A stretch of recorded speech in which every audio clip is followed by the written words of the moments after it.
අද අපි මේ මානව සම්පත් කළමනාකරණ යටතේ තියෙන පුංචි මාතෘකා ටිකක් තමයි මේ දවස් දෙක තුනක් ඉස්සරහට අපි කතා කරන්නේ. ඒකම මම එදා කිව්වා වගේ ඔයගලන්ට මේ පාස් පේපර්ස් ටික අපි සාකච්ඡා කරමු. මෙතෙක් කරපු දේවල් මරණ දේවල් වල කොහොමද එන්නේ සම්බන්ධයෙන්. ඒතර ඒක අවබෝධයක් ගන්න පුළුවන් එක මතක් වීමකුත් සිද්ධ වෙනවා.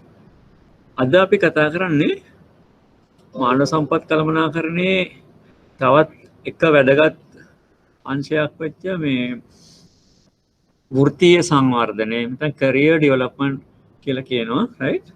වෘත්තීය සංවර්ධනය.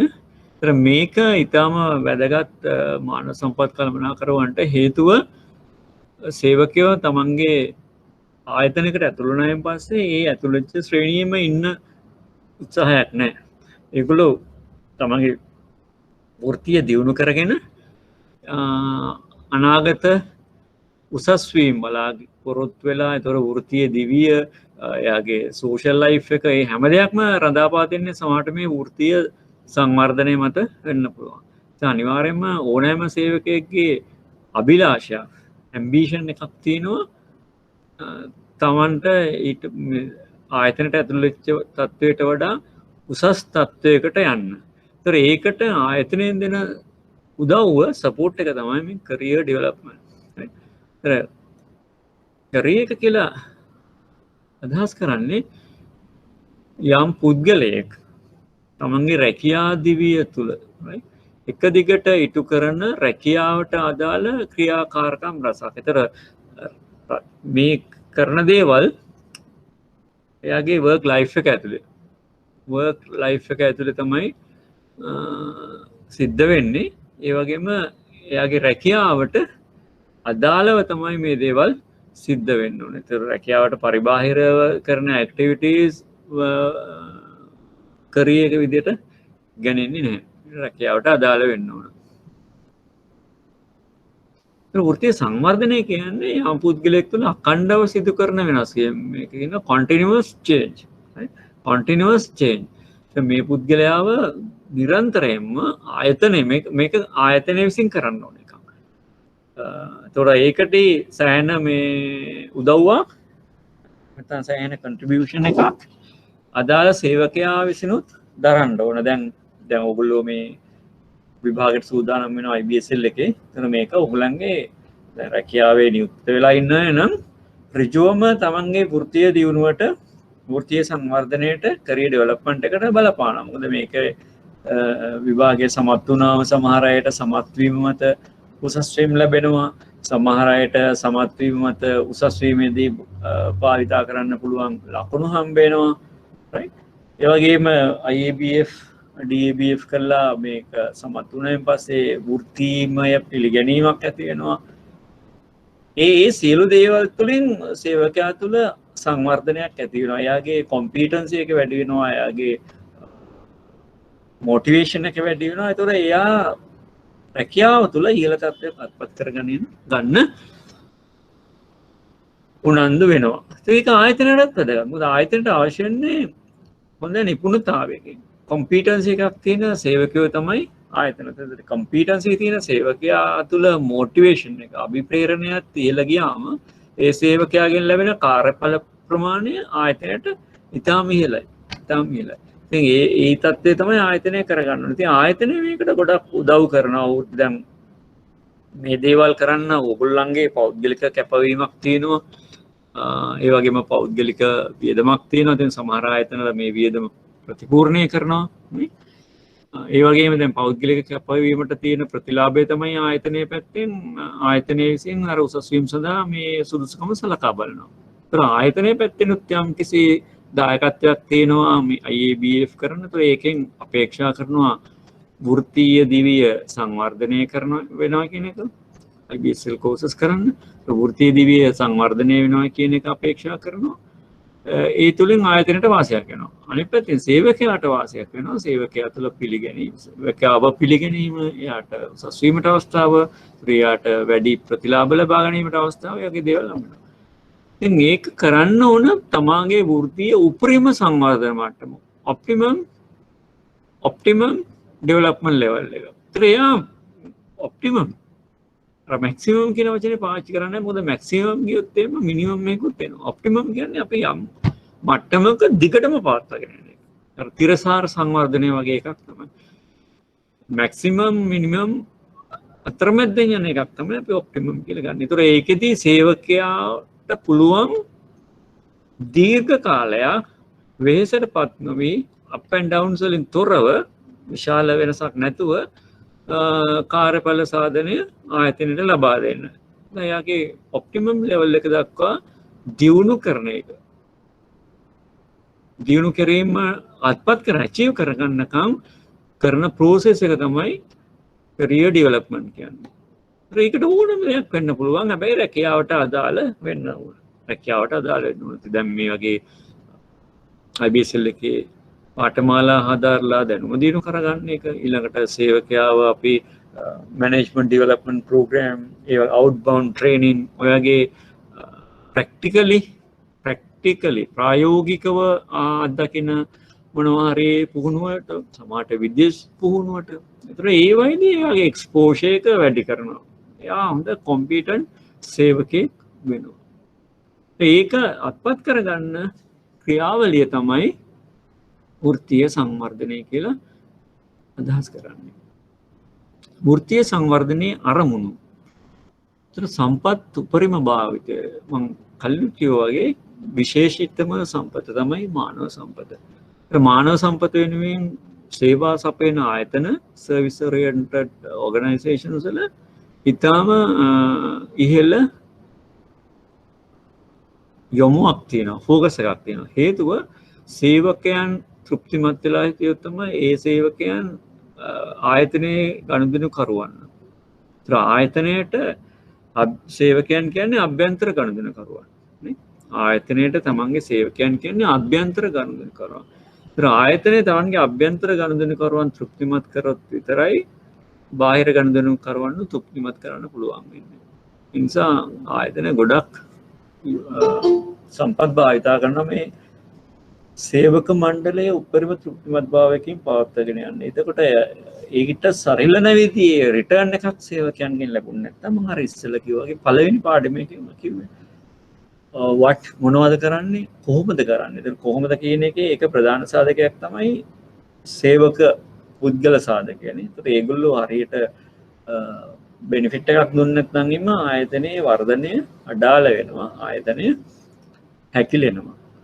ඒ වගේම තමයි සේවකය සම්පත එමෙතන් මේ සේවා සපයන ආයතනවල සේවාවේ ගුණාත්මක භාවයට බලපාන ප්‍රධානතම සමහරට එකම සාධකය සේවක සම්පත එහෙම නැත්නම් පුද්ගල සාධකය. හේතුව සේවාවක ගුණාත්මක භාවය ගණනකරු තීරණය කරන්නේ ඩිලිවරි එකේදී.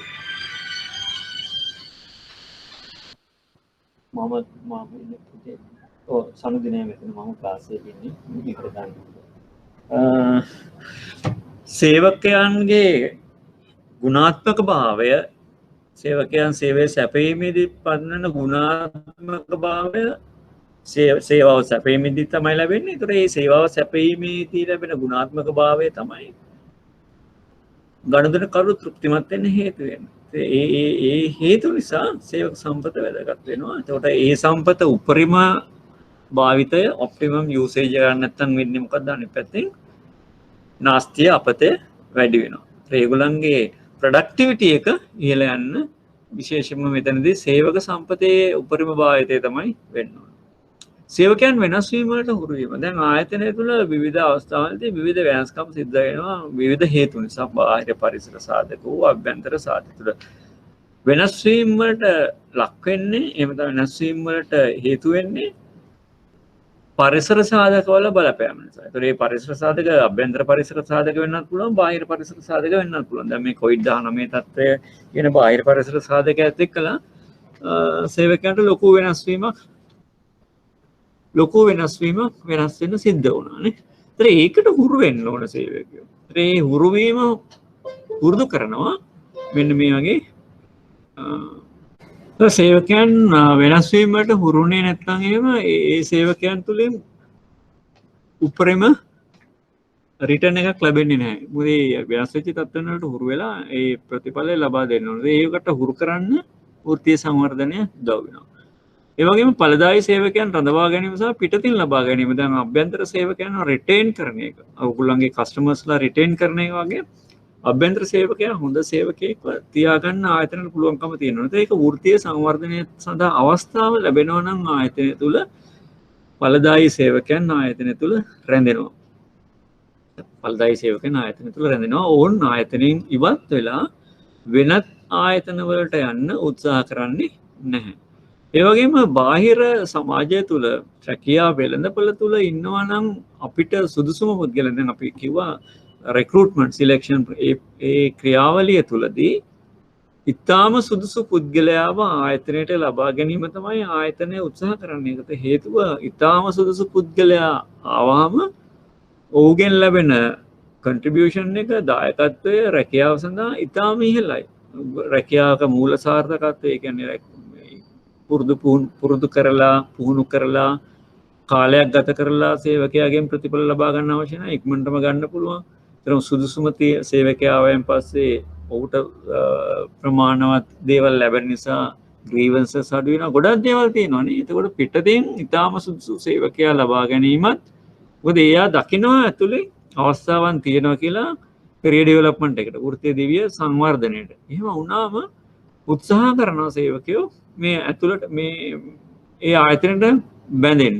ආයතනයට පුළුවන් වෙනවා ඇතුළෙනුත් පිටතිනුත් ඊටාම සුදුසු ඊටාම ඵලදායී සේවකයන් ආයතනයට ලබා ගන්න. ඒක ආයතනයේ කාර්යඵල සාධනයට සහ ආයතනයේ දීර්ඝකාලීන පැවැත්මට ලොං රන් එකට උදව් වෙනවා. ඒතර සේවකයා අභිප්‍රේරණය වෙනවා. කැරියර් ඩෙවලොප්මන්ට් ක්‍රමයක් වෘත්තීය දිවියේ සංවර්ධනයක් සහ ඒකම සංවර්ධන වුණායින් පස්සේ ඒකේ ප්‍රතිලාභ අර කිව්වා වගේ උසස් වීම සඳහා අවස්ථාවක් ලැබෙනවා නම් ඒ වගේම යම්කිසි මූල්‍යමය ප්‍රතිලාභයක් ලැබෙනවා නම් ආයතන තුල පිළිගැනීම ඒ වගේ දේවල් ඉහළ යනවා නම් නේ විශේෂයෙන්ම උසස් වීම සඳහා තමන්ගේ සේවා දිවිය තත්ත්වයේ වර්ධනය කිරීම සඳහා quality of the service life ඒක දියුණු වීම සඳහා මේක උදව් වෙනවා නම් සේවකයා තුළ අභිප්‍රේරණයක් ඇති වෙනවා. ඒක අභිප්‍රේරණය ඇති වෙච්ච සේවකයා ඒක මානසික සාධකයක් අභිප්‍රේරණය ඇතිවීම. ඒතර සේවකයා තුළ ඇති වෙන අනිත් වෙනස්කම තමයි ඔහු නිපුණතාවයෙන් යුක්ත සේවකයෙක් වෙනවා. කොම්පිටන්ට් එම්ප්ලොයි කෙනෙක් වෙනවා මේ වෘත්තීය සංවර්ධනය. ඒතර එක පැත්තකින් කොම්පිටන්සි එක අනිත් පැත්තෙන් මොටිවේෂන් එක ඉහළ යනවා. අර අපි කාර්යඵල ගැනීමේදී කතා කරා වගේ කාර්යඵල ප්‍රමාණය සමාන වෙනවා. එහෙම නැත්නම් අනුලෝම සමානුපාතික වෙනවා. හැකියාවටත් අභිප්‍රේරණයේ හැකියාවෙත් අභිප්‍රේරණයේ ගුණිතයටනේ මතක ඇතිනේ මම ඒක ගත්තොත් මේ විදිහට තමයි ඒක සඳහන් කරේ.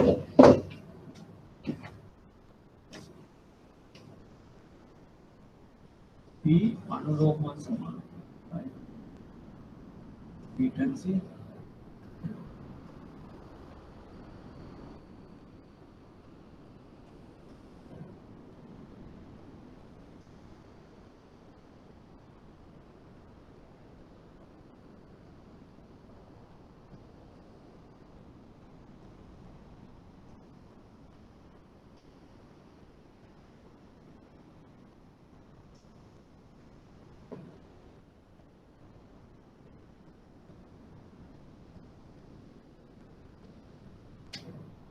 කාර්යඵල අනුලෝම සමානුපාතිකයි නිපුණතාවය නැත්නම් හැකියාව වැඩි කිරීම අභිප්‍රේරණය. ඒකට මේ දෙකම දියුණු වෙනවා. මේ දෙකම දියුණු වෙනවා කාර්යඵල සඳහා බලපාන වෘත්තීය සංවර්ධනය තුළින්. ආයතනයට අවශ්‍ය වෙන්නේ මේ කාර්යඵල සාධනය සේවකයන්ගෙන් ඉහළ දා ගන්න. ඵලදායී සේවකයන් වැඩි වෙනවා. ආයතනයේ මේ සේවකයන්ගේ කාර්යඵල සාධනය performance level එක වැඩි වෙනකොට ආයතනයේ කාර්යඵල සාධනයේ performance level වැඩි වෙනවා.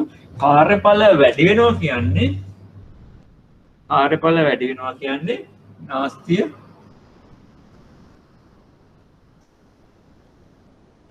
අඩු වෙනවා.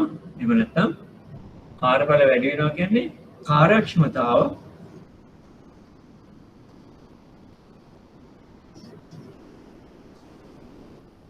ඉහළ යනවා. ඵලදායීතාව ඉහළ යනවා. ආයතනයේ වඩා යහපත් තත්වයකට වඩා හොඳ තත්වයකට වසරින් වසරපත් වෙනවා. ඒකට බලපාන මූලිකම එකක් තමයි මේ වෘත්තීය සංවර්ධනය. අනිත් දෙක යහපත් ශ්‍රමික සබඳතා පවත්වා ගැනීම, right? පවත්වා ගැනීම. ශ්‍රමික සබඳතා ගැන අපි ඉදිරි සතියක කතා කරනවා. ශ්‍රමික සබඳතා එතන ඉන්ඩස්ට්‍රියල්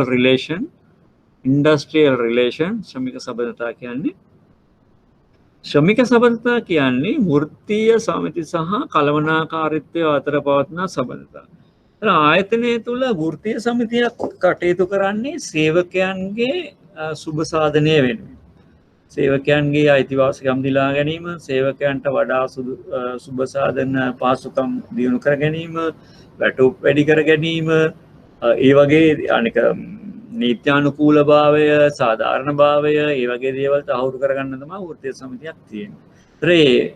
ආයතනය විසින් දැන් සේවකයන්ට අවස්ථාවක් දීලා තියෙන නම් වෘත්තීය සංවර්ධනයට ඒගොල්ලන්ගේ තත්ත්වය සේවා දිවි තත්ත්වය ඉහළ යාමට අවස්ථාවක් ආයතනය විසින් දීලා තියෙනවා නම් වෘත්තීය සමිතියට මේ එකට එකඟ වෙනවා අනුගත වෙනවා ඇරෙන්න ඒකට විරුද්ධ වීමට මේ අවශ්‍යතාවයක් නැහැ. එhmenan වෘත්තීය සමිතියත් උදව් වෙනවා ඒ කාර්යය හොඳින් කරන්න සහ ඒ අනුව වෘත්තීය සමිති සහ කළමනාකාරීත්වය අතර සම්බන්ධතාවය ඉතාම යහපත් වෙනවා.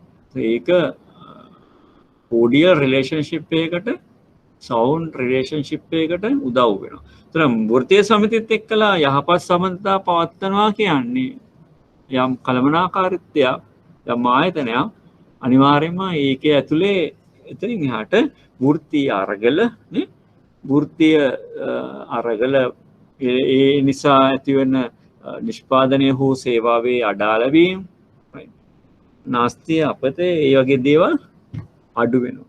ඒ වගේ දේවල් අඩු වුණාම ආයතනයේ කාර්යබල සාධනේ අතර වෘත්තීය සමිතිත් එක්ක තියෙන සම්බන්ධකම් එහෙම නැත්නම් යහපත් ශ්‍රමික සම්බන්ධතන් අනිවාර්යයෙන්ම හේතු වෙනවා ආයතනයේ කාර්යඵල සාධනේ ඉහළ යන්න. මේක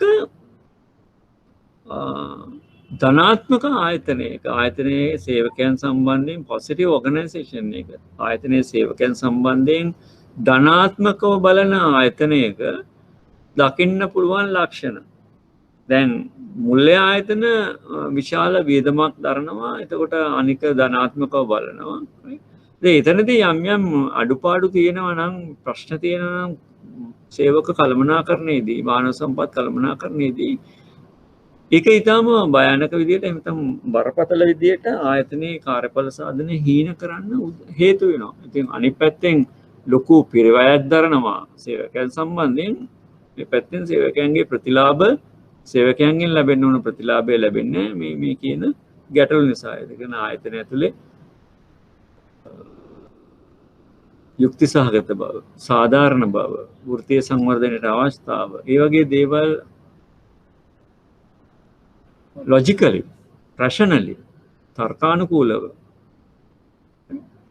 සිද්ධ වෙන්නේ නැතුව වෙනත් දේවල් මත, වෙනත් සම්බන්ධකම් මත, වෙනත් බාහිර බලපෑම් මත, හෝ අභ්‍යන්තර බලපෑම් මත සිද්ධ වෙනවා නම් ඒතර ආයතනය එක පැත්තකින් ලොකු වේදමක් දරන අතර අනිත් පැත්තෙන් සේවකයන් තුළ ඇති වෙන අභිප්‍රේරණයක් නෙමෙයි සේවකයන් තුළ කලකිරීමක් ඇති වෙලා මේ සියලු දේවල් අනිත් පැත්ත තමයි දකින්න තියෙන්නේ. ඒක නිසා වෘත්තීය සංවර්ධනය කියන එක ආයතනයක තියෙන්න ඕන යහපත්ව තියෙන්න ඕන ඉතාම වැදගත් මානව සම්පත් සංවර්ධන කාර්යයක්. ඉතින් අපි වුණුවීම් ඊළඟට outbound training මේ වගේ දැනුම ලබා ගැනීමේ මේ දේවල් සමාජලාට චර්යාමය දේවල් නිරන්තරයෙන් කරන්න ඕන සේවකයන් සම්බන්ධයෙන් ඒක වෘත්තීය සංවර්ධනයට හේතු වෙනවා. අර යමක් නිතර නිතර භාවිතා කරන්න නැති වුණාම ඒක හීන වෙලා ෂීණ වෙලා යනවා වගේ නේ. ජීව විද්‍යාව තුළ උගන්වනවා යම් යම් අවයව එම දිගටම පාවිච්චි නැති නම් පස්සේ ඒවා මේ ෂීණ වෙලා යනවා. ඒ වගේ සේවකයන්ගේ හැකියාව ෂීණ වෙලා යනවා. සේවකයන් කලකිරීමටපත් වෙනවා සහ ආයතනය අර අපි පළවෙනිම පාඩමේ කිව්වා වගේ අභ්‍යන්තරයට ඇකිලෙනවා ආයතනයේ සංවර්ධනයේ වර්ධනය අඩාල වෙනවා. ඉතින් එහෙම කරන්න අවශ්‍යතාවයක් වෙන්නේ නෑ ආයතනවලට. ආයතනට ඕන වෙන්නේ වඩා වර්ධනය වෙන්නේ. එහෙමනම් මේ සේවක මණ්ඩලය එහෙම සේවක සම්පත හොඳින් කළමනාකරණය කරන්න ඕන. මෙවැනි යහපත් මානව සම්පත් කළමනාකරණ ක්‍රමවේදයන් භාවිතා කරලා. මෙතින්නේ වෘත්තීය සංවර්ධනයේ අංශ සේවකයාගේ වෘත්ති එම්ප්ලොයී කැරියර් එකට බලපානවා career planning.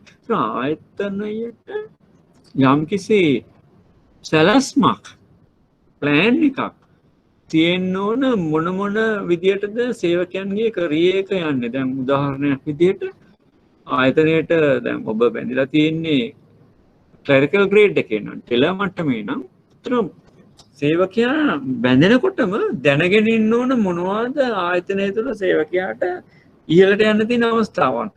ක්ලරිකල් ග්‍රේඩ් එකේ කොච්චර කාලයක් ඉන්න ඕනද? එතකොට ක්ලරිකල් ග්‍රේඩ් එකේ නිකම්ම ඉඳලා ඉහළට ලැබෙනවා නම් උසස් වීමක් ග්‍රේඩින් එකක් ශ්‍රේණිගත කිරීමක්. ඒකට උසස් වීමක් කියන්න බෑ. ශ්‍රේණිගත කිරීමක්. ඒකේ කොච්චර කාලයක් ඉන්න ඕනද? දැන් අර අපි මතකද හැදුවා මේ වැටුප් පරිමාවන්නේ. එකම වැටුප් ව්‍යුහයේ වැටුප් පරිමාවන් හදලා එකම වැටුප් තලයක වැටුප් පරිමාවක තල ගොඩක් හැදුවා. ඒකට හේතුව යම්කිසි සේවකයෙක් ඒ ශ්‍රේණියේ සිටින්න ඕන උපරිම කාලය තීරණය කරනවා. මොකද ඒ අතරමැද්දේ කාලයකදී සේවකයාට ඒ අවශ්‍ය අනිකුත් සුදුසුකම් සම්පූර්ණ කරගන්න පුළුවන් නම් ඒ උපරිම කාලය යන්න ඉස්සෙල්ලා ඊළඟ තනතුර සඳහා ඉහළ තනතුර සඳහා උසස් වීමක් ලබා ගන්න පුළුවන්. අන්න ඒකට තමයි මේ වෘත්තීය සංවර්ධනය උදව් වෙන්නේ. වෘත්තීය සංවර්ධනය උදව් වෙන්නේ. එහෙම නැති වුණොත් එහෙම සේවකයාට ඔටෝමැටිකලි අවුරුදු ගාන පහු වෙනකොට අර වැටුප් තලවල එක උඩට පැන යන්න පුළුවන්. ඒත් ඉතින් සේවකයාගේ මේ කාර්යඵල හොඳ වෙන්න ඕන. සේවකයාගේ කාර්යඵල හොඳ වුනේ නැත්නම් අපිට සිද්ධ වෙන්නේ මොකද්ද? විනය පරිපාලන ක්‍රියාමාර්ගය භාවිතා කළා කාර්යඵල හොඳ මට්ටමකට ගේන්න ඉස්සෙල්ලාම උසස් වීම දෙන්න හෝ ඉන්ක්‍රිමන්ට් දෙන්න නෙමෙයි. ඒකට ඉන්ක්‍රිමන්ට් උත් නවතිනවා සේවකයා හොඳින් කාර්යඵල සාධනය කරේ නැත්නම්. මොකද විනය පරිපාලනයේ තියෙන්නේ මම අර දකියෝ වගේ සේවකයන්ට දඬුවම් කරන්නේ වැරදි කරාම.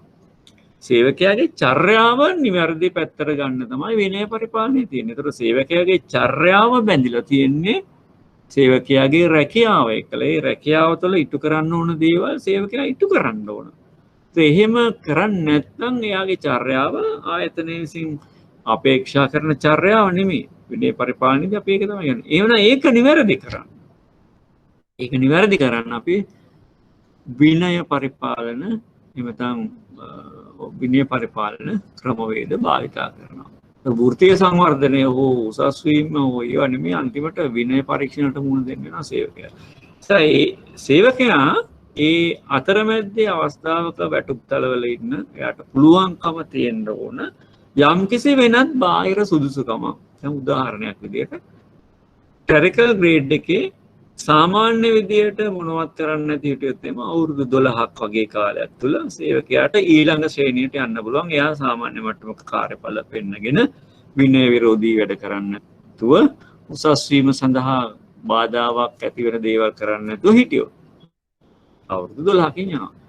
නමුත් අපිට හදන්න පුළුවන් මේ උසස් වීම ක්‍රමය තුල මේ වෘත්තීය සංවර්ධන IBSL විභාග සමත් වීම නිසා එයාට අවුරුදු 12ක් එක අඩු කරනවා අවුරුදු 5කට එතන අවුරුදු 8කට. ඒතර අවුරුදු 8ක් තුල 8ක් ඇතුළත එයාට ඊළඟ තනතුරු සඳහා ඉල්ලන්න සුදුසුකම් ලැබෙනවා. ඒතර ඒකට ඉල්ලලා තරකාරීත්වය තුළ එයා ජයග්‍රහණය කරොත් ඊළඟ එකට යන්න පුළුවන්. ඒතර එයා අවුරුදු 12ක් ඉන්න උන අවුරුදු 4ක් අඩු වෙනවා එයාගේ. ඒතර එයාගේ වෘත්තීය දිවිය සංවර්ධනය වෙලා. ඒ වගේම තවත් වෙන මොනවා හරි ආයතන විසින් නිර්දේශ කරන්න පුළුවන්. හරිද? ඒ වගේම සේවකයෙක්ගේ විශිෂ්ට කාර්යඵල සාධනය performance තමයි බලන්න ඕන. සේවකයෙක්ගේ විශිෂ්ට කාර්යඵල මත යම් ලකුණු ප්‍රමාණයක් දීලා සේවකයාට ගන්න පුළුවන් මේ ඉහළ තනතුරකට නේ. අන්න ඒ වගේ නිර්ණායක ඕන career planning එක තුල එතනින් ඊළඟට යන ග්‍රේඩ් එක මොකක්ද? ඊළඟට යන ග්‍රේඩ් එක මොකක්ද? අවසානයේදී සේවකයාට කොතෙන්ද යන්න පුළුවන්?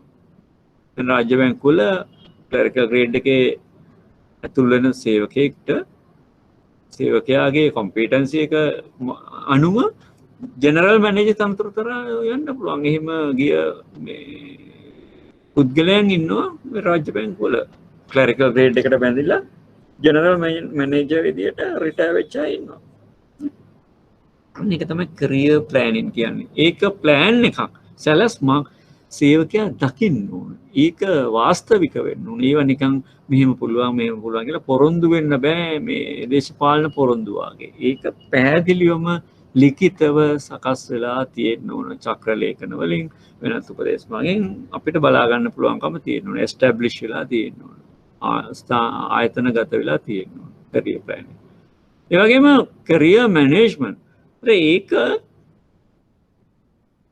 කළමනාකරණය කරන්න වෘත්තීය කළමනාකරණය කරන්න මේ දේවල් ටික කරවන්න යම් කළමනාකාරීත්වයක් තියෙන්න ඕන විශේෂයෙන්ම මානව සම්පත් දෙපාර්තමේන්තුව ඇතුළේ ඒ අදාළ අනිත් එක තමයි වෘත්තීය සංවර්ධනය ඒ සඳහා අවශ්‍ය වන ක්‍රියාමාර්ගයක් තියෙන්න ඕන. ඒතර සේවකයෙකුගේ වෘත්තීය සංවර්ධනය වෘත්තීය සංවර්ධන සඳහා අදාළ වෙන සැලැස්මක් තියෙන්න ඕන. ඒ දේවල් ක්‍රියාත්මක කරන පුද්ගලයන් කණ්ඩායමක් එන්න ඕන මානව සම්පත් දෙපාර්තමේන්තුව ඇතුළු. සහ ඊළඟට ඒක කරන ක්‍රමවේදයක් කොහොමද ඒ දේවල් අත්පත් කරගන්නේ මොන වගේ දේවල්ද කරන්න ඕන සේවකයව මොන වගේ දේවල් වලට භාජනය කරන්න ඕන කියලා ක්‍රමවේදයක් ප්‍රොසෙස් එකක් තියෙන්න ඕන. ප්ලෑන් එකක් ප්‍රොසෙස් එකක් සහ පුද්ගලයන් ඉන්න ඕන මේක මෙහත් මැනේජ්මන්ට් එකක් මේක ක්‍රියාත්මක කරවන්න. එතකොට කැරියර් ඩෙවලොප්මන්ට් එකේදී අවධානය යොමු කරන්න ඕන ආයතනය මොන ශේෂ්ත්‍රද කියන එක සම්බන්ධයෙන් පොඩි අවබෝධයක් ගන්න. තාක්ෂණ සහ කාර්යමය හැකියාවන් ටෙක්නිකල් ඇන්ඩ් ෆන්ක්ෂනල් කේපබිලිටීස්. සේවකයෙක් තුළ තාක්ෂණ සහ කාර්යමය හැකියාවන් සම්බන්ධයෙන් දියුණු කර ගැනීම සම්බන්ධයෙන් ආයතනය උදව්. ඒතර ඒකට පරිබාහිර දේවල් නෙමෙයි දැන් සේවකයෙක් තුළ කතිකත්වය දියුණු කරන්න, ලිවීමේ හැකියාව දියුණු කරන්න ඒවා අවශ්‍ය වෙන්නේ නැහැ. ඒතර ඒ රැකියාවට අදාළ ඩෙවලොප්මන්ට් කියන්නේ රැකියාවට අදාළ දේවල් මොනවද කියලා බලන එක තමයි. දැන් රැකියාවට අදාළ දේවල් වලට ඇතුළත් වෙනවා තාක්ෂණ හැකියාව, ටෙක්නිකල් කේපබිලිටි එක. අනිත් එක ෆන්ක්ෂනල් කේපබිලිටි එක. තාක්ෂණය තිබ්බත් මදි සේවකයෙක්ට මේ ඒක භාවිතා කරන්න බැරි නම් දැන් යන්ත්‍ර සූත්‍රයේම ඔක්කොම තියෙනවා ආයතනය තුල. ඒක භාවිතා කරන්න දන්නේ නැත්නම් අර අතේ බුහුටි බව කියන්නේ මේ හසුරු කුසලතා කියලා කියන්නේ යම් යන්ත්‍රයක් යම් උපකරණයක් පාවිච්චි කරන්න පුළුවන් ස්කිල් එක. ඇත්තටම කියනවා ස්කිල් එක දියුණු කරන්න ඕන. ඊළඟට සේවකයන් තුළ මැනේජ්මන්ට් ක්වොලිටිස් එහෙම නැත්නම් මැනේජ්මන්ට් කේපබිලිටිස් දැන් තාක්ෂණ හැකියාවන් වගේම කාර්යමය හැකියාවන් මම කෝල් එක ඉන්නේ ක්ලාස් එකේ ඉන්නේ මම පස්සේ කතා කරන්න. හෙලෝ පස්සේ කතා කරන්න මම ක්ලාස් එකේ ඉන්නේ. මම කෝල් දෙන්න. ආයතනයක මේ සේවකයන්ට කාර්යමය සහ තාක්ෂණ හැකියාවන් ලැබුණට මදි කළමනාකරණ හැකියාවන් ලැබෙන්න ඕන. මැනේජ්මන්ට් කේපබිලිටීස්. මේ මැනේජ්මන්ට් කේපබිලිටීස් දියුණු කරන එක පැත්තත් බලන්න උන ආයතනය සේවකයෙක්ගේ වෘත්තීය සංවර්ධනය කරනවා. ක්‍රියේටිවිටි. ක්‍රියේටිව් සේවකයෙක් තමයි ආයතනයක වඩාම වැදගත් සම්පතක් වෙන්නේ. අපි ඉස්සරහට ඉගෙන ගන්නවා කණ්ඩායම් කළමනාකරණය. එතකොට මේ කණ්ඩායම් කළමනාකරණයේදී කණ්ඩායමක ඉන්න ඕන අනිවාර්ය පුද්ගලයෙක් තමයි ප්ලාන්ට් නැත්නම් ඉනෝවේටර් කියන පුද්ගලයා. නිර්මාණශීලී එහෙම නිර්මාණකරු. ඒ නිර්මාණකරු තුල තමයි අලුත් දේවල් නිර්මාණය වෙන්නේ මේ භාණ්ඩ හා සේවාවන් සම්බන්ධයෙන් වෙන්න පුළුවන් ප්‍රොසෙස් සම්බන්ධයෙන් වෙන්න පුළුවන් ආයතනයේ වර්ධනයට බලපාන ප්‍රධාන සාධකයක් රටක වර්ධනයටත් බලපාන ප්‍රධාන සාධකයක් තමයි නිර්මාණශීලී බව ක්‍රියේටිවිටි ඒ දේවල් දියුණු කරන්න කරන ක්‍රමයේම වෙන්න පුළුවන්. කරන ක්‍රමයේම වෙන්න පුළුවන්. ඒක වෙනස් විදිහකට කරන්න. සම්පත් අඩුවෙන් භාවිත. මේ නිර්මාණශීලී බව ඒක මේක භාවිතා වෙන්නේ සම්පත් අඩුවෙන් භාවිතා කරන්න. ඒතර අලුත් concept එකක් දියුණු කරන්න, අලුත් product එකක්, අලුත් service එකක් දියුණු කරන්න, මේ බාහිර පරිසරයට ගැලපෙන වරදී නිර්මාණශීලී බව තුල බාහිර පරිසරය සහ අභ්‍යන්තර ආයතනය අතර පාලමක් හදන්නේ. දැන් බාහිර පරිසරයේ මිනිසුන්ගේ තියෙන අවශ්‍යතාවයන්. මේ අවශ්‍යතාව සම්පූර්ණ කරගන්න තමයි ආයතන සේවා සහ භාණ්ඩ නිෂ්පාදනය කරන්නේ. ඒතර නිර්මාණශීලී පුද්ගලයා අර අවශ්‍යතාවය හඳුනාගෙන වඩා අඩු සම්පත් ප්‍රමාණයකින් වඩා වැඩි ඉෆෙක්ටිව් ඵලදායී නිර්මාණයක් සිද්ධ කරනවා. නිර්මාණශීලී බව දියුණු කිරීම සම්බන්ධයෙන් අවධානය යොමු කරන්න ඕන වෘත්තීය දිව්‍ය සම්බන්ධය. අනිත් ස්වාධීනත්වය ඉන්ඩිපෙන්ඩන්සි අපි කතා කරා රැකියා නිර්මාණය ගැන නේ. ඒත් රැකියා නිර්මාණය ජොබ් ඩිසයින් එකේ සේවකයන්ගේ කාර්යමය හැකියාවන් සහ චර්යාමය හැකියාවන් චර්යාමය අවශ්‍යතාවයන් කාර්යමය හැකියාව සහ චර්යාමය අවශ්‍යතාවයන් කියලා කොටස් දෙකක්. ඒ දෙකම චර්යා මූලිකාංග සහ කාර්යක්ෂමතා මූලිකාංග. ඔය කොටස් දෙක අපි සාකච්ඡා කරා. ඒතකොට චර්යා මූලිකාංග වල තියෙන වැදගත්ම දෙයක් තමයි ඉන්ඩිපෙන්ඩන්සි. ස්වාධීනව පුද්ගලෙක්ට යමක් කරගෙන යන්න පුළුවන්කම තියෙනවා නම් එවැනි පුද්ගලෙක් තමයි ඩෙවලොප්මන්ට් එකක් අත්පත් කරගන්නේ. තව කෙනෙක්ගේ විධානයකට යටත් වෙලා තව කෙනෙක් කියන විදිහට කටයුතු කරනවා නම් ඒ ස්වාධීන පුද්ගලයෙක් නෙමෙයි ඔහු අහලෙක්. ඒකෙන් අදහස් කරන්නේ ආයතන තුළ යම්කිසි නීති පද්ධතියක් ඊළඟට උපදේශ පද්ධතියක් එහෙම තියෙනවා අර සමස්තම කණ්ඩායම එක අරමුණකට කරා යොමු වීම. එහෙම නැතු ඒක තුළ මේ ඔය මේ කියන මේ ස්වාධීනත්වය නැති තත්ත්වයක් නෙමෙයි. එතන එහෙම අපිට බලන්න රටක නීතියක් තියෙනකොට ඒ නීතියට අපි යටත් වෙන්නේ ඒ රට තුළ යම්කිසි ගමන අනිත් පරිසරයත් එක්කලා බාහිර ලෝකයේ රටවල් එක්කලා ඒවා පිළිගත්තු දේවල් එක්කලා යන්න තියෙන යම්කිසි ගමනක්.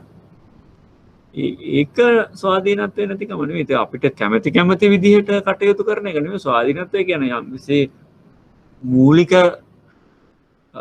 රාමුවකට යටත් තමන් තුළ තියෙන හැකියාව ප්‍රයෝජන. ඉතින් නිර්මාණශීලී බව තියෙන පුද්ගලයාට ස්වාධීනත්වය නැත්නම් මේ ඔහුට කටයුතු කරන්න බෑ. අනිවාර්යයෙන්ම ස්වාධීන පුද්ගලයා නිර්මාණශීලී පුද්ගලයා ස්වාධීනයි. මොකද කාගේ හරි බලපෑමකට කාගේ හරි ඕඩර් එකකට කාගේ හරි අදහස් දැක්වීම ඕකේ. ඒ අදහස් බාර ගන්න. නමුත් කාගේ හරි අනකට ඕඩර් එකකට කටයුතු කරනවා නම් ඔහු තුළ නිර්මාණශීලී බව නැති වෙනවා. දැන් ඔය කුඩා දරුවන් සම්බන්ධයෙන් ඔයගොල්ලෝ දන්නවා කුඩා දරුවන් සම්බන්ධයෙන් අධ්‍යාපන මනෝවිද්‍යාවේදී කියන්නේ ඒ දරුවාට ඕන දෙයක් කරන්න ඉඩ දෙන්න. එතකොට එකම දේ තියෙන්නේ මේ දරුවාව අනතුරු වලින් ආරක්ෂා මොකද යාට තේරෙන්නේ නැති නිසා. දැන් පඩි පෙළක නගිනවා නම් ඒ නගින්න අනේක වළක්වන්න හොඳ නැහැ. අපේ මේ ආසියානු සමාජය තුළ තියෙන්නේ හැමතිස්සෙම ළමයට එපා නේ හොඳ නෑ බැහැ ඔය වගේ නෙගටිව් මේ අදහස් තමයි ඔළුවට දාන්නේ. ඒක මේ දරුවා තුළ නිර්මාණශීලී බව මොට වෙන්න හේතුවක් වෙනවා. දැන් කැපිටල් මේ වේවැලත් පාසල් වලින් අයින් කරලා තියෙන්නේ ඒ තුලින් ඇති කරන්නේ දරුවා තුළ බයක්. ස්වාධීනත්වය නැති කරනවා. දරුවා තුළ ස්වාධීනත්වය නැති කරනවා. දැන් දරුවා තමන් තනියෙන් කරන එක ස්වාධීනව කරනකොට මොනවා හරි දෙයක් කරනවා. ඒතර එයා තුළ නිර්මාණශීලී බව නැති වෙනවා. දැන් ওই දෙක එකට එකක් ඇමිනිලා තියෙන දෙකක්. ස්වාධීනත්වයක් නැති පුද්ගලයා තුළ නිර්මාණශීලී බවක් නැහැ. නිර්මාණශීලී පුද්ගලයා අනිවාර්යයෙන්ම ස්වාධීන වෙන්න ඕන. ওই එකක් නැතුව අනිත් එක එන්නේ නැහැ. දැන් අපේ ආසියානු රටවල් දිහා බැලුවාම කල්පනා කරලා බලන්න මේ නිර්මාණශීලී බව ස්වාධීනත්වය යොම එක මොනවද මේ තියෙන්නේ. ඊළඟ තමයි රැකියාවේ ආරක්ෂාව. රැකියාව ආරක්ෂාකාරීව කරන්න අවශ්‍ය වටපිටාව පිළිබඳව දැනුම්වත් කිරීම ඒ පිළිබඳ සැලකිලිමත් වෙන්න ඕන. මෙන්න මේ කියන කරුණු පහ සම්බන්ධයෙන් සමහර රැකියා තියෙනවා ඉතාම මේ අවදානම් රැකියාව. ඔය අන්ඩර්වෝටර් වෙල්ඩින් මේ වගේ රැකියා තියෙනවා. නම් කරු ගොඩක් තියෙනවා. ඒකෙදී අනුගමනය කරන්න ඕන දේවල් ඒ වගේ දේවල් සම්බන්ධයෙන් අවධානය යොමු කරන්න ඕන. නීතිමය ආරක්ෂාව ලැබෙන්න ඕන දේවල් තියෙනවා. සමහර රැකියා කරද්දී නීතිමය බිඳ වැටීම් නිසා සිරගත කිරීමටම ලක් වෙන්න පුළුවන්. ඒතර ඒ වයින් වැළකීලා සේවකයා කොහොමද මේ රැකියාව අනිත් එක අනුකූලතාවයේ බිඳ වැටෙන අවස්ථාවන් කොහොමද කරන්නේ කියන එක සම්බන්ධයෙන් සේවකයා දැනුම්වත් වෙන්න ඕන. රැකියාවේ ආරක්ෂාව ඒකෙන් දාවුරු වෙනවා. මේ කියන කරුණු සම්බන්ධයෙන් ආයතනය අවධානය යොමු කරන්න ඕන. කැරියර් ඩෙවලොප්මන්ට් එකක් කරනවා නම් මේ කියන කරුණු පාදක කරගෙන කැරියර් ඩෙවලොප්මන්ට් එක කරන්න ඕන. අපි බලමු කළමනාකාර භූමිකාව. මම මේ බොහොම සංක්ෂිප්තව මේ කැරියර් ඩෙවලොප්මන්ට් එක බලන්නේ. හරි. මොකද්ද කළමනාකරුවෙක්ගේ භූමිකාව තමා යටතේ ඉන්න සේවකයෙක්ගේ වෘත්තීය දිවය දියුණු කරනවා නම් කරන්න ඕන. එයාට යථාර්ථවාදී රැකියාවක් රියලිස්ටික් ජොබ් එකක් දෙන්න ඕන. ඒ කියන්නේ යම්කිසි ප්‍රතිඵලයක් අත්පත් කරගන්න පුළුවන් ප්‍රතිඵලයක් ලබා ගත හැකි ප්‍රතිඵලයක්. දැන් ඕක ප්ලෑනින් වල තියෙන එකක් තමයි දැන් මේ පහසුවෙන් ලබා ගන්න පුළුවන් එකකුත් නෙමෙයි. ටිකක් මහන්සි වෙලා උඩ පැනලා අත දික් කරලා වෙහෙස වෙලා ලබා ගන්න. ඒතර ඒක අර නරියාමිදි කෑවා වගේ කඩා ගන්න බැරි තරම් උසක සූදානම් කරන්න හොඳ නැහැ. ඒතර එයාට අමාරුයි ලබා ගන්න මේ තියෙන සම්පත් වලින් මේ සම්පත් එක කාර්යක්ෂමව කළමනාකරණය කරලා ටිකක් එෆර්ට් එකක් දාලා ගන්න පුළුවන් නිකන්. ඒක රියලිස්ටික් වෙන්න ඕන. රියලිස්ටික් කියන්නේ ඒක. අත්පත් කරගන්න පුළුවන් නමුත් මහන්සි වෙන්න ඕන. ඒතර තමන් තුල මේ ඉලක්කය අත්පත් කර ගැනීම වෙනුවෙන් කැපවීමක් කොමිට්මන්ට් එකක් ඇති වෙනවා. ඒ කොමිට්මන්ට් එක තමයි වැදගත් වෙන්නේ දිගින් දිගටම මේ දේවල් අත්පත් කරගන්න පුද්ගලයාට. දැන් අපිට හැකියාව විතරක් තිබිලා මදි. අපි තුල කොමිට්මන්ට් එකකුත් තියෙන්න ඕන. වීරය කියන එක තියෙන්න ඕන නේ. වීරය කියන එක තියෙන්න ඕන. දක්ෂ විතරක් නැති වීරය තියෙන්නත් ඕන. ඒතර එහෙම වුණොත් ඒ පුද්ගලෙක් ඉදිරියට යනවා.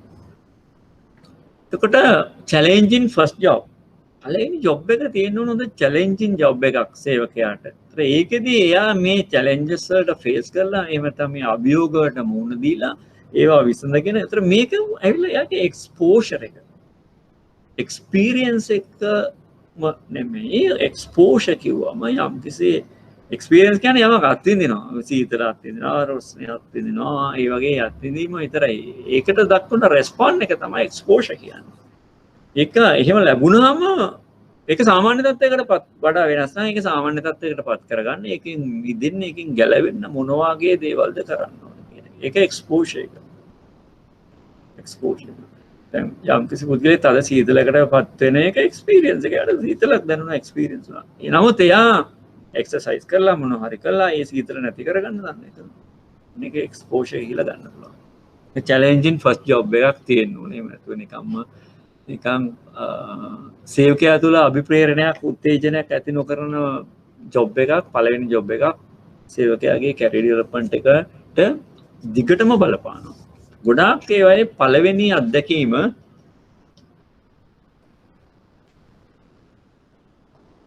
තමන්ගේ ජීවිතයේ ඉදිරි කටයුතු වලට තදින් බලපානවා. ඒ නිසා ඒ පිළිබඳ කළමනාකරුවන් අවබෝධ කරගන්න. ඊළඟට වෘත්තීය යොමු වගේම career oriented appraisal. මේ appraisal එක දැන් යම් කෙනෙක් career development එකකට භාජනය කරායින් පස්සේ එයාගේ ප්‍රතිඵල අපි මනින්න ඕන. ඒක බලන්න ඕන ඒ පුද්ගලයාගේ career එක දියුණු වෙන මට්ටමකට තියෙනවා. එක සාධකයක් විතරක් බලලා හරියන්නේ නැහැ. එක සාධකයක් විතරක් බලලා හරියන්නේ නැහැ. දැන් උදාහරණයක් නිෂ්පාදන ප්‍රමාණය කියලා ගත්තොත් එimhe නිෂ්පාදන ප්‍රමාණය විතරක් බලලා හරියන්නේ නැහැ. එයා භාවිත කරපු සම්පත් ප්‍රමාණය කොහොමද? ඊළඟට එයාගේ process එකේ මොනවද කරපු development. right? ඒ වගේම එයාගේ thinking pattern එක කොයි වගේ වෙනස්. ඉතින් ඒකෙදි ගොඩාක් දේවල් සලකන්න වෙනවා. කැරියර් එක කිව්වන් පස්සේ රැකියාවට අදාළ ගොඩාක් දේවල්. අවසාන ප්‍රතිඵලය ආයතනයට මුල්‍යමය වශයෙන් හා මුල්‍යමය නොවන වශයෙන් එකතු වෙන ගොඩාක් දේවල් තියෙනවා. අන්න ඒක බලන්න. කැරියර් interactions සම්බන්ධකම් කොහොමද පැවැත්වුවේ ඒ දේවල් සම්බන්ධයෙන් එහෙම නැත්නම් කළමනාකරුසා මේ පුද්ගලයන් අතර ඊටාම කිට්ටු සම්බන්ධතාවයක් ඉන්ටරැක්ෂන් එකක් තියෙන්න ඕන කැරියර් ඩෙවලොප්මන්ට් එක කරද්දී. මෙන්ටරින් මැදිහත් වීම. මෙන්ටරින් මැදිහත් වීම. ඇත්තටම මෙතනදී මැදිහත් වීම කෝචින්, මෙන්ටරින්, කවුන්සලින් ඔය මේ එකට යන දේවල්. කෝච් කරනවා කියන්නේත් ඔය ක්‍රීඩාවල ළඟින් ඉඳගෙන සමහර දේවල් කියලා. මැදිහත් වීම කියලා කියන්නේ සේවකයෙක්ට කිට්ටුවෙන් ඉඳගෙන මෙන්ටර් කරනවා කියන කිට්ටුවෙන් ඉඳගෙන ඒ දේවල් සමීපව අධීක්ෂණය කළා අවශ්‍ය නිවැරදි කිරීම කළා සේවකයාව නිවැරදි මාවතට යොමු කරනවා. එතකොට මේක ට්‍රේනින් වලට වඩා ටිකක් කිට්ටු සම්බන්ධතාවය මෙන්ටරින් කරන්න බෑ ගොඩාක් කට්ටිය අරගෙන. ට්‍රේනින් එකක් කරන්න පුළුවන් ලොකු සංඛ්‍යාවක් අරගෙන ඒක නිකන් හරියට මේ උටින් වතුර පාරක් ගැවුවා වගේ තමයි මේ කෙරෙනේවා කෙරෙනවා නැතිව නැහැ. තෙමෙන තැන් තෙමෙනවා නැති තැන් නැහැ. ඒ වගේ ගන්න සේවකයෝ ඒ දේවල් වල දැනුම මේව ගන්නවා අනිත් අය නැහැ. මෙන්ට කිව්වාම කෝච් කිව්වාම කෝච් මෙන්ට දෙකම එක හා සමානයි. කිට්ටුවෙන් ඉඳගෙන සේවකයාගේ අඩුපාඩු සමහරට බිහේවියර් චර්යාමය තියෙන අඩුපාඩු වෙන්න පුළුවන් ඒවා නිවැරදි කිරීම. ඒ කවුන්සලින් කියලා තව එකක් තියෙනවා. කවුන්සලින් වලදී ගොඩක් වෙලාවට කරන්නේ එයාගේ මානසික දැන් ආයතනයක කවුන්සල් කරන්නේ ගොඩක් වෙලාවට සේවකයා අයහපත් පැත්තට ගියාම අයහපත් පැත්තේ තත්ත්වයේ ඉඳගෙන යහපත් තත්ත්වයට පත් කරන්න. මම සරලව රූපමය මේ විශ්ලේෂණයක් කියන්න ඉලස්ට්‍රේෂන් එකක් කරොත් මෙන්න මේ වගේ තත්ත්වයක්.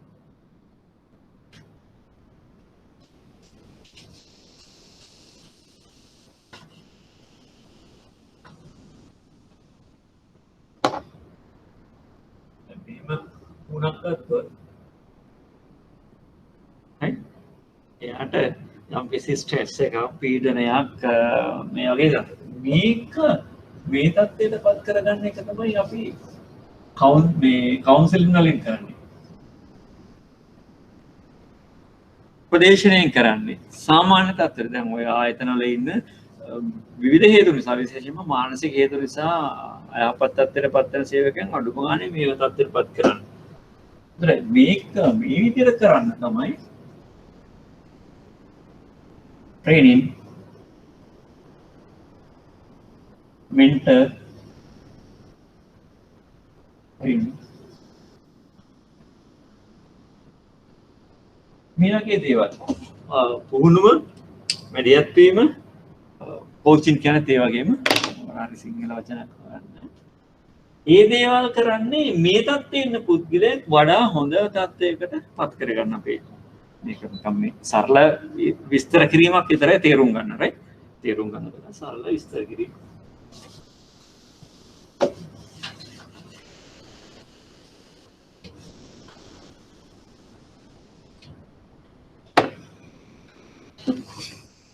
එතකොට කළමනාකරුවෙක් මැදිහත් වීම කරන්න ඕන පුද්ගලයෙක් සම්බන්ධයෙන් ඒතර වඩා කිට්ටු සම්බන්ධතාවයක් කළමනාකරු සහ සේවකයා අතර ගොඩනගෙනවා. අර MBO කියලා management by objectives කියලා අපි කාර්යඵල ගැනීමේ ක්‍රමයක් පුරුදු කර මේ කතා කරේ. අන්න ඒකදී මේ මෙන්ටරින් තමයි තියෙන්නේ. සේවකයාත් එක්කලා නිරන්තරයෙන්ම කළමනාකරු කාර්යඵල ඇගීම සම්බන්ධයෙන් කාර්යඵල performance සම්බන්ධයෙන් එයාගේ output එක සම්බන්ධයෙන් සාකච්ඡා කරනවා අවශ්‍ය නිවැරදි කිරීම කරනවා අන්න ඒ වගේ කියනවා. ඒතර එතනදී කරන්නේ මෙන්ටරින් තමයි. ට්‍රේනින් ඇන්ඩ් ඩෙවලොප්මන්ට් නෙමෙයි. එතනදී මෙන්ටරින් කරන්නේ. සමීපව ඉඳගෙන අඩුපාඩු හදනවා සේවකයාගේ. ඒ වගේම තමයි ජොබ් රොටේෂන් එකක් තියෙන්න ඕන. සේවකයාව ඕල් රවුන්ඩර් කෙනෙක් කරන්න නම් විවිධ රැකියාවල ඔහු නියුක්ත කරනවා. ඒතර ඒකෙදිත් සේවකයා තුල අර එක්ස්පෝෂර් කියන එක විවිධ අවස්ථාවන්ට විවිධ රැකියාවල තියෙන විවිධ තත්ත්වයන් විවිධ ගැටලු චැලෙන්ජස් වෙනස්. ඒතර මේ විවිධ චැලෙන්ජස් වලට කොහොමද මුහුණ දෙන්නේ, කොහොමද මේවෙන් ගොඩ එන්නේ, මේවට උත්තර හොයාගන්නේ කොහොමද කියන එක සම්බන්ධයෙන් යම්කිසි පුහුණුවක් ලැබෙනවා සේවකයාට රැකියා භ්‍රමණය කියන කාර්යය තුළින්. ජොබ් රොටේෂන් එක කරනවා. අනිත් පැත්තෙන් ජොබ් රොටේෂන් එක කියන්නේ සේවකයා තුළ අභිප්‍රේරණය ඇති කරන කාර්යයක්. කතා කරා රැකියා නිර්මාණය තුළදී නේ රැකියා භ්‍රමණය කියන එක. ඒකෙන් වෙන්නේ සේවකයෙක්ව විවිධ සේවකයෙක් තුළ තියෙන විවිධ හැකියාවන්. යම් එක කාර්යයක කරාම තියෙන්නේ ඒ කාර්යය කරන්න තියෙන හැකියාවන් ටික විතරයි දිගින් දිගටම භාවිතා වෙන්නේ. ඒක දිගින් දිගටම භාවිතාම වුණාම සේවකයා තුළ යම්කිසි කාලයකදී අතෘප්තියක් ගොඩනගෙනවා. සේවකයෙක් තුළ තියෙන අනෙකුත් හැකියාවන් භාවිතා කරන්න පුළුවන් වෙන විදිහට විවිධ රැකියාවල් සේවකයාව යෙදුවාම එතකොට සේවකයා සමස්තයක් විදිහට ඔය අනෙකුත් හැකියාවනුත් භාවිතා කරනවා. ඔහුට තමන්ගේ හැකියාවන් භාවිතා කරන්න අවස්ථාවක් ලැබීමම උත්ප්‍රේරකයක්, උත්තේජනයක්, අභිප්‍රේරණයක් වෙනවා කරියර් ඩෙවලොප්මන්ට් එක. අපි බලමු දැන් සේවකයා විතරක් ආයතනය විතරක් නෙමෙයි පුද්ගලයාත් මේකට සම්බන්ධ වෙන්න ඕන. පුද්ගල භූමිකාව. තමාගේ වෘත්තිය පිළිබඳ වගකීම් සහගත වීම. ඒකට එයා මෙතන තියෙන accountability කියන එක. right? responsibility නෙමෙයි අත්‍තරම කියනවා නම් accountability එකක් තියෙන්න ඕන. තමන් කරන රැකියාව සම්බන්ධයෙන් ඒක නියම ආකාරයෙන් අපේක්ෂා කරන ආකාරයෙන් ඉටු කිරීමට. ඒක accountability එක සේවකයාගේ දියුණු වෙනවා. තම අභිලාෂයන්, ambitions, වටිනාකම්, values, හැකියාවන්, competencies පිළිබඳ තක්සේරුව. ඒවල අර අපි තුළ තියෙන ශක්තිය. දැන් අපිට යමක් ලබා ගන්න නම් අපිට අභිලාෂයක් තියෙනවා. එතකොට අපේ අභිලාෂයට මගේ වටිනාකම් සහ මගේ හැකියාවන් ගැලපෙන්නේ නැත්නම් සමහරවිට මේ ඔක්කොටම ආයතනය ගැලපෙන්නේ නැහැ. නේ? දැන් මෙතන තියෙන පුද්ගල භූමිකාව ගැන කතා කරන්නේ. මට ඊළ අභිලාෂයන් තියෙනවා, ඊළ වටිනාකම් තියෙනවා, ඊළ හැකියාවන් තියෙනවා. නමුත් ආයතනය මට ගැලපෙන්නේ නැහැ. එතකොටත් මේ කරියර් ඩෙවලොප්මන්ට් එක ගන්න බෑ. එහෙම වුණාම වෙන්නේ සේවකයා වෙනත් ඒ වගේ ආයතනයකට සුදුසු ආයතනයකට යනවා නේ. දැන් පුද්ගලයා තුළ ආයතනය කියන සාධකය අපි අමතක කරොත් පුද්ගලයා තුළ තමන්ගේ ඇම්බිෂන් යම්කිසි අත්පත් කරගන්න ඇම්බිෂන් එකක් තියෙන්න ඕන. බලාපොරොත්තුවක් තියෙන්න ඕන. ඒවා තමයි පුද්ගලයෙක්ගේ ජීවිතේ එයාව වර්ධනය කරන්න, එහෙම නැත්නම් එයා ඉහළ තලයකට එන්න උදව් වෙන ඒවා. ඒ වගේම වටිනාකම් රසක් තියෙනවා. පුද්ගල මේ values කියලා අන්‍යෝන්‍යව එකඟ වෙච්ච වටිනාකම් සහිත පුද්ගලයෙක් වෙන්න ඕන. ඒ වගේම සේවකයා තුළ හැකියාවන් competencies පිළිබඳ තක්සේරුවක් තියෙනවා. වෘත්තීය දිවියේ ඉලක්ක හා සැලසුම් සකස් කිරීම. එයාගේ දැන් ඔය කියන කරුණුත් එක්කලා මේ අභිලාෂයන් වටිනාකම් හැකියාවන් කරුණුත් එක්කලා එයා සකස් කරගන්න ඕන. රයිට් මම කොතෙන්ටද යන්නේ? කොයි කාලෙට දැන් මෙතන එයා මම මෙන්න මේ කාලෙදී මේ ක්වොලිෆිකේෂන් සම්පූර්ණ කරගන්නවා. සම්පූර්ණ කරගත්තාම මට පුළුවන් යන්න. දැන් අපි හිතමු ක්ලරිකල් ග්‍රේඩ් එකේ උසස් පෙළ සමත් වෙලා යන කෙනෙක් ඇතුළට ගියාම දකින්නවා IBSL කරවුත් එහෙම මට අවුරුදු 12ක් ඉන්න ඕනේ, අවුරුදු 5කින් ඊළඟ තනතුරට යන්න ඕනේ. ඒතකොට එයා අන්න ගාලා සැලසුම් කරනවා මේ කාලවලදී මම IBSL කරලා ඉවර කරනවා. IBSL ඩිප්ලෝමා කරලා ඉවර කරනවා නේ. ඒතකොට එයාට ඊළඟට ගයක් නැත්නම් ගයක් හදාන්න මම මේ කාලේ. ඒතකොට මේක කරියර් ඩෙවලොප්මන්ට් එක දාලා. ඒතකොට ඒවා වෙන් කරගෙන ඒවල් හදන එක අදාළ වෙන්නේ මේකට. රැකියාවට අදාළ ගන්න නෙවෙයි. ඒ දේවල් වෙන් කරගෙන මේ වෘත්තීය දිවිය ඉලක්ක කරගෙන හදන්න ඕනේ. මේ කාලෙදි මම මේ ක්වොලිෆිකේෂන් එක අත්පත් කරනවා, මෙතෙන්ට ඉල්ලනවා, මේක ලැබුණොත් මෙතෙන්ට යනවා. ඒ වගේම මැනේජ්මන්ට් එකෙන් දෙනවා කරියර් ඩෙවලොප්මන්ට් එක දියුණු කරගන්න අවස්ථාවන් දෙනවා. ට්‍රේනින් ප්‍රෝග්‍රෑම්ස් දෙනවා, මේ එක්ස්පෝෂර්ස් දෙනවා, එක දේවල් තියෙනවා. ඒතර ඒ වයින් ප්‍රයෝජන ගන්න ඕන පුළුවන් තරම්. ඒවා මග අරින්න හොඳ නැහැ. තමන්ගේ ඉමීඩියට් සුපර්වයිසර් ඉමීඩියට් බොස් එක්කලා කළමනාකරුවොත් එක්කලා දැන් මොකද මම කරන්නේ මේ වගේ දේවල් තමන්ගේ දියුණුව සම්බන්ධයෙන් සාකච්ඡා. එතකොට කළමනාකරුවොත් යහපත් පුද්ගලයෙක් නම් මොකද කළමනාකරුගේ භූමිකාව තමයි එයා මේ ආයතනය සම්පත් මැනේජ් කරනවා වගේම මේ ආයතනය දිගටම ඉස්සරහට යන්න ඉදිරියට යන්න පොයින්ට් කන්සර්න් කන්සෙප්ට් එක මත මේ ආයතනය තුළ අනුප්‍රාප්තිකයන් සකස් කරන්න ඕන. සමහරට ඔහුට වඩා හොඳ අය සමහර විට ඔහුට වඩා හොඳ අය හැමතිස්සෙම හදන්න ඕනේ. එහෙම වුණොත් තමයි ආයතනයට ඇතුළට මේ ආයෝජනයක් විතර මේ දේවල් එකතු වෙන්නේ.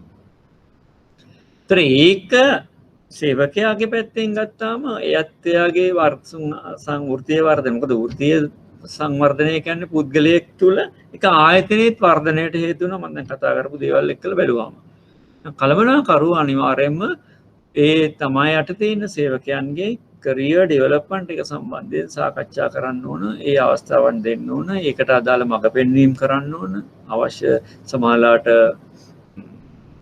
සේවයෙන් නිදහස් කිරීම, නිවාඩු ලබා ගැනීම වලදී මේ වගේ දේවල් වලදී සාධාරණව ඒ වගේම සාධාරණව සලකලා අවස්ථාව දෙන්න ඕනේ. දැන් යම් කිසි කල්පනාකරුවෙක් IBSL විභාගයේ තියෙනවා, මෙතන ලෙක්චර්ස් තියෙනවා, අත්‍යවශ්‍ය මේ ලෙක්චරයක් තියෙනවා. ඒ වගේ වෙලාවට යන්න දෙන්නේ නැතුව, නිවාඩු දෙන්නේ නැතුව නෑ නේ මේව කරන්න කියලා කිව්වොත් එහෙම ඔය කියන යහපත් තත්ත්වයක් ඔතන තියෙන්නේ නෑ නේ. යහපත් තත්ත්වයක් තියෙන්නේ. කල්පනාකරුව එහෙම පුද්ගලෙක් නොවිය යුතුයි. සහ යථාර්ථවාදී සංවර්ධන සැලසුම් අනුගමනය කිරීම. කරියර් ඩෙවලොප්මන්ට් එක වෘත්තීය දිව්‍ය සංවර්ධනය යථාර්ථවාදී එකක් වෙන්න ඕන. පොළවේ තියෙන එකක් වෙන්න ඕන. අත්පත් කරගන්න පුළුවන් එකක් වෙන්න ඕන. එහෙම තු අත්පත් කරගන්න බැරි එකක් වුණොත් මේක සිහිනයක් විතරයි වෙන්නේ. මිනිස්සුන්ට සිහින තියෙන්න ඕන. නමුත් ඒ සිහින යම් ප්‍රමාණයක් අත්පත් කරගන්න පුළුවන් වෙනවා. මේ දේවල් තමයි පුද්ගල භූමිකාව තුළ පුද්ගලයා විසින් සලකා බලන්න ඕන. මම හිතන්නේ ওই ටික තමයි අපිට මූලිකවම කරියර් ඩෙවලොප්මන්ට් වෘත්තීය සංවර්ධනය සම්බන්ධයෙන් සාකච්ඡා කරන්න තියෙනවා.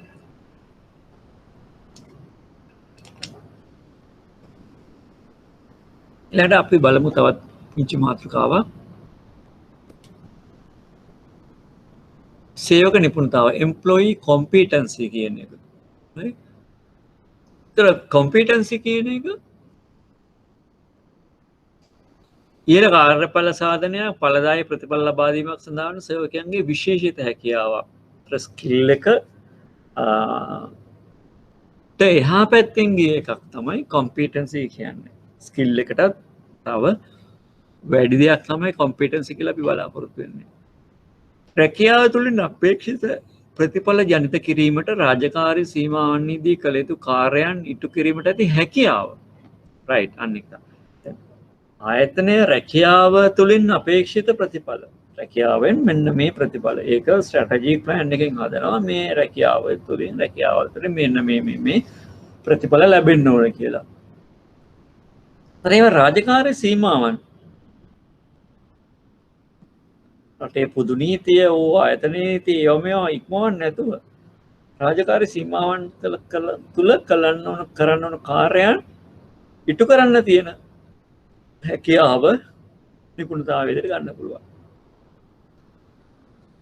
ඕන්න ඉතින් මේකට වචනයක් එකතු කරන්න පුළුවන් ඒ කළ යුතු කාර්යයන් හොඳින් ඉටු කිරීමට ඇති හැකියාව කියලා. එනම් යම් කාර්යයකදී නිපුණතාව දැක්වීමට මේ කාර්ය පිළිබඳ දැනුම කොම්පිටන්සි එක දියුණු වෙන්න දැනුම කියන සාධකය එකතු වෙන්න ඕන. ස්කිල් කියන සාධකය එකතු වෙන්න ඕන. ඒක මම කිව්වේ කොම්පිටන්සි කියන්නේ ස්කිල් එකට වඩා එහා පැත්තේ ගිය එකක්. සහ තියෙන්න ඕන දැනුම සහ හැකියාව සහය අත්පත් කර ගැනීමට ආයතන අවශ්‍ය සහාය සේවකයාට ලබා දෙනවා. ඒක සේවකයාටත් ආයතනටත් දෙකටම වාසිදායක සාධකයක් වෙනවා. වාසිදායක සාධකයක්. මේ KC කියන්නේ knowledge, skills and attitudes කියන framework එකක් හදලා තිනවා. මේකම මම සිංහලෙන් යටින් සඳහන් කරලා තියෙනවා. right? අදාළ දැනුම. ඒතර මේ රැකියාවට අදාළ වෙන දැනුම තමයි සේවකයෙක් තුළ දියුණු කරගන්න ඕන කොම්පිටන්සි එක වැඩි කරගන්න. මේ අදාළ රැකියාවට තියෙන දැනුම. ඒක කොග්නිටිව් සබුද්ධික ඩොමේන් එක ශේෂ්ත්‍රය අදමිකට දාලා තියෙන දැනුම ලබා ගැනීමේ ශේෂ්ත්‍රය සබුද්ධික බුද්ධිමත්වීම කොග්නිටිව් ඩොමේන් ට සේවකයා තමන්ගේ හැකියාවන් වර්ධනය කරගන්න ඕන රිලේට්ස් ටු ද ඇබිලිටි ටු ෆිසිකල් ඩොමේන් ඒක ඇවිල්ලා මේ භෞතික ශේෂ්ත්‍රය ෆිසිකල් ඩොමේන් ත්‍රයාගේ අත්තපය හැසිරවීම මෙවලම් හැසිරීම ඒ වගේ දේවල් හැකියාවන් ස්කිල් එක සා වැදගත්ම දේ තමයි දෙකම තිබුණතරන්න ආකල්ප පුද්ගල ගුණාංග පර්සනල් වැලියස් ඒ වගේම බිහේවියර්ස් චර්යාවන්. ඒතර ඒ යහපත් දේවල් කියලා අදහස් කරේ මේ ආයතනයට වාසිදායක ප්‍රතිඵල අත්පත් කරගන්න පුළුවන්. ආයතනයේ පර්ෆෝමන්ස් ලෙවල් එක වැඩි වෙනවා. ඒ චර්යාවන් තමයි සේවකයා තුල දියුණු කරගන්න ඕන. දැන් උදාහරණයක් කොයිතරම් කොම්පිටන්ට් සේවකයෙක් වුණත් එයා ආයතනයේ රැකියාවට වාර්තා කරන වෙලාවක් දීලා තියෙනවා ඒ වෙලාවට වාර්තා කරන්නේ නැත්නම්. ඒතර එයා මේ කොම්පිටන්සි එක පිළිබඳ ආයතනයට ගැටලුවක් තියෙනවා. කොම්පිටන්සි තිබ්බට ඒකින් අවශ්‍ය ප්‍රතිඵලය ආයතනට ලැබෙන්නේ නැහැ. ආයතනට ලැබෙන්නේ නැහැ. ඒක කොම්පැරිසන් එකකදී ගැටලුවක් වෙනවා. කොම්පැරිසන් එකකදී ගැටලුවක් වෙනවා අනිත් සේවකයන් එක්කලා ඔය උසස් වීම මේවා දීමේදී. අපි ඒ සම්බන්ධයෙන් ඒතර පුද්ගලයා තුළ ඩිසිප්ලින් එක සෙල්ෆ් ඩිසිප්ලින් ඉහළ මට්ටමකට ආවෙන් පස්සේ ඒ පුද්ගලයාගේ ඒක කොම්පිටන්සි එකටත් බලපානවා. ඒවයින් තමයි අදාළ රැකියාවේ කාර්යයේ අද්විතීය ප්‍රතිඵල outstanding performance on task or activity කියන එක ලැබෙන්නේ.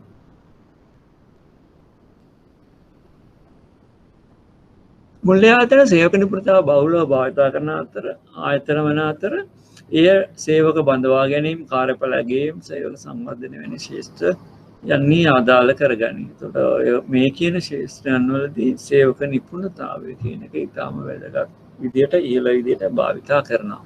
කාර්යඵල ඇගයීම සහ නිපුණතාව භාවිතා කරන අවස්ථාවලදී අදාළ නිපුණතාවය පැහැදිලිව නිර්වචනය කරනවා. මොකද නැත්තම් කොම්පිටන්සි කියන එක නිර්වචනය කරේ නැත්නම් මට මතක ඇති මම ඕගොල්ලන්ට දුන්නා මේ අර බාස් කියන ක්‍රමය behaviorally anchored rating scale එකේදී organizing කියන කොම්පිටන්සි එක ඇත්තටම කොම්පිටන්සි එක සංවිධානය කිරීමේ හැකියාව කොම්පිටන්සි එක කොහොමද නිර්වචනය කරන්න කියලා. දැන් එකක් තියෙනවා තමාට පැවරෙන කාර්යයන් ඉටු කරමින් ඒ වගේම තමාට හදිසියේ පැවරෙන රාජකාරී කාර්යයන් ඉටු කරමින් අන් අයට උදව් කරමින් කටයුතු කිරීම එක. ඒතර ඒකට ඊළම ලකුණු. ඊළඟ එක්කෙනාට තියෙන මේ ඩෙෆිනිෂන් එක තමයි ඊළඟට ලකුණු දෙනකොට තමාට පැවරෙන කාර්යයන් ඉටු කරමින් අන් අයට උදව් කිරීම. ඒතර එයා තුල නැහැ මේ ආයතනයට හදිසියේදී ගෙන්නගෙන හදිසි අවස්ථාවකදී ගෙන්නගෙන අවශ්‍ය දේවල් කරගන්න පුළුවන්කම ඒ සේවකයා තුලින් ලැබෙන්නේ නැහැ. නේ එයාගේ ඩෙෆිනිෂන් එක වෙනස්. ඒතර එයාට දෙන්නේ වෙන ලකුණු ප්‍රමාණයක්. ඒතර ඊළඟ සේවකයෙක් ඉන්නවා තමන්ගේ පවරපු කාර්යය හොඳින් කරනවා එච්චරයි. ඒතර අනිත් අයට උදව්වක්වත් මේක මොනවාක්වත් කණ්ඩායමේ මේව මොනවත් නැහැ. ඒතර එයාට දෙන ලකුණු ප්‍රමාණය වෙනස්. අන්න ඒ වගේ මේ ඩෙෆිනිෂන් එක පැහැදිලිවම තියෙන්න ඕන performance appraisal එක. මොකද performance appraisal එක කාර්යඵල ඇගීම භාවිතා කරනවා ගොඩාක් කරුණු වලට වැටුප් ගෙවීමට උසස් කිරීමට පුහුණුව සමර්ධනය ලබා දීමට ඒවා සාකච්ඡා කරා. ඒ නිසා අනිවාර්යයෙන්ම මේක ඊටාම රැෂනල් තාර්කික ඒ වගේම ඔබ්ජෙක්ටිව් වාස්තවික කරුණු මත පදනම් වෙච්ච මනින්න පුළුවන් පැහැදිලි එකක් වෙනවා. නිපුණතාව වර්ගීකරණය මේ කොකරේල් කියන පර්යේෂකයාට අනුව ඉතින් මේ වගේ දේවල් නිපුණතාව විදියට සලකන්න පුළුවන්. ඒක ඇවිල්ලා පළවෙනි එක ඉන්ඩස්ට්‍රි කොම්පිටන්සි. ඉන්ඩස්ට්‍රි කොම්පිටන්සි එක තියෙන නම් පුද්ගලෙක් තුළට එයා ගාව කොන්සෙප්චුවල් ස්කිල්ස් ගොඩක් right?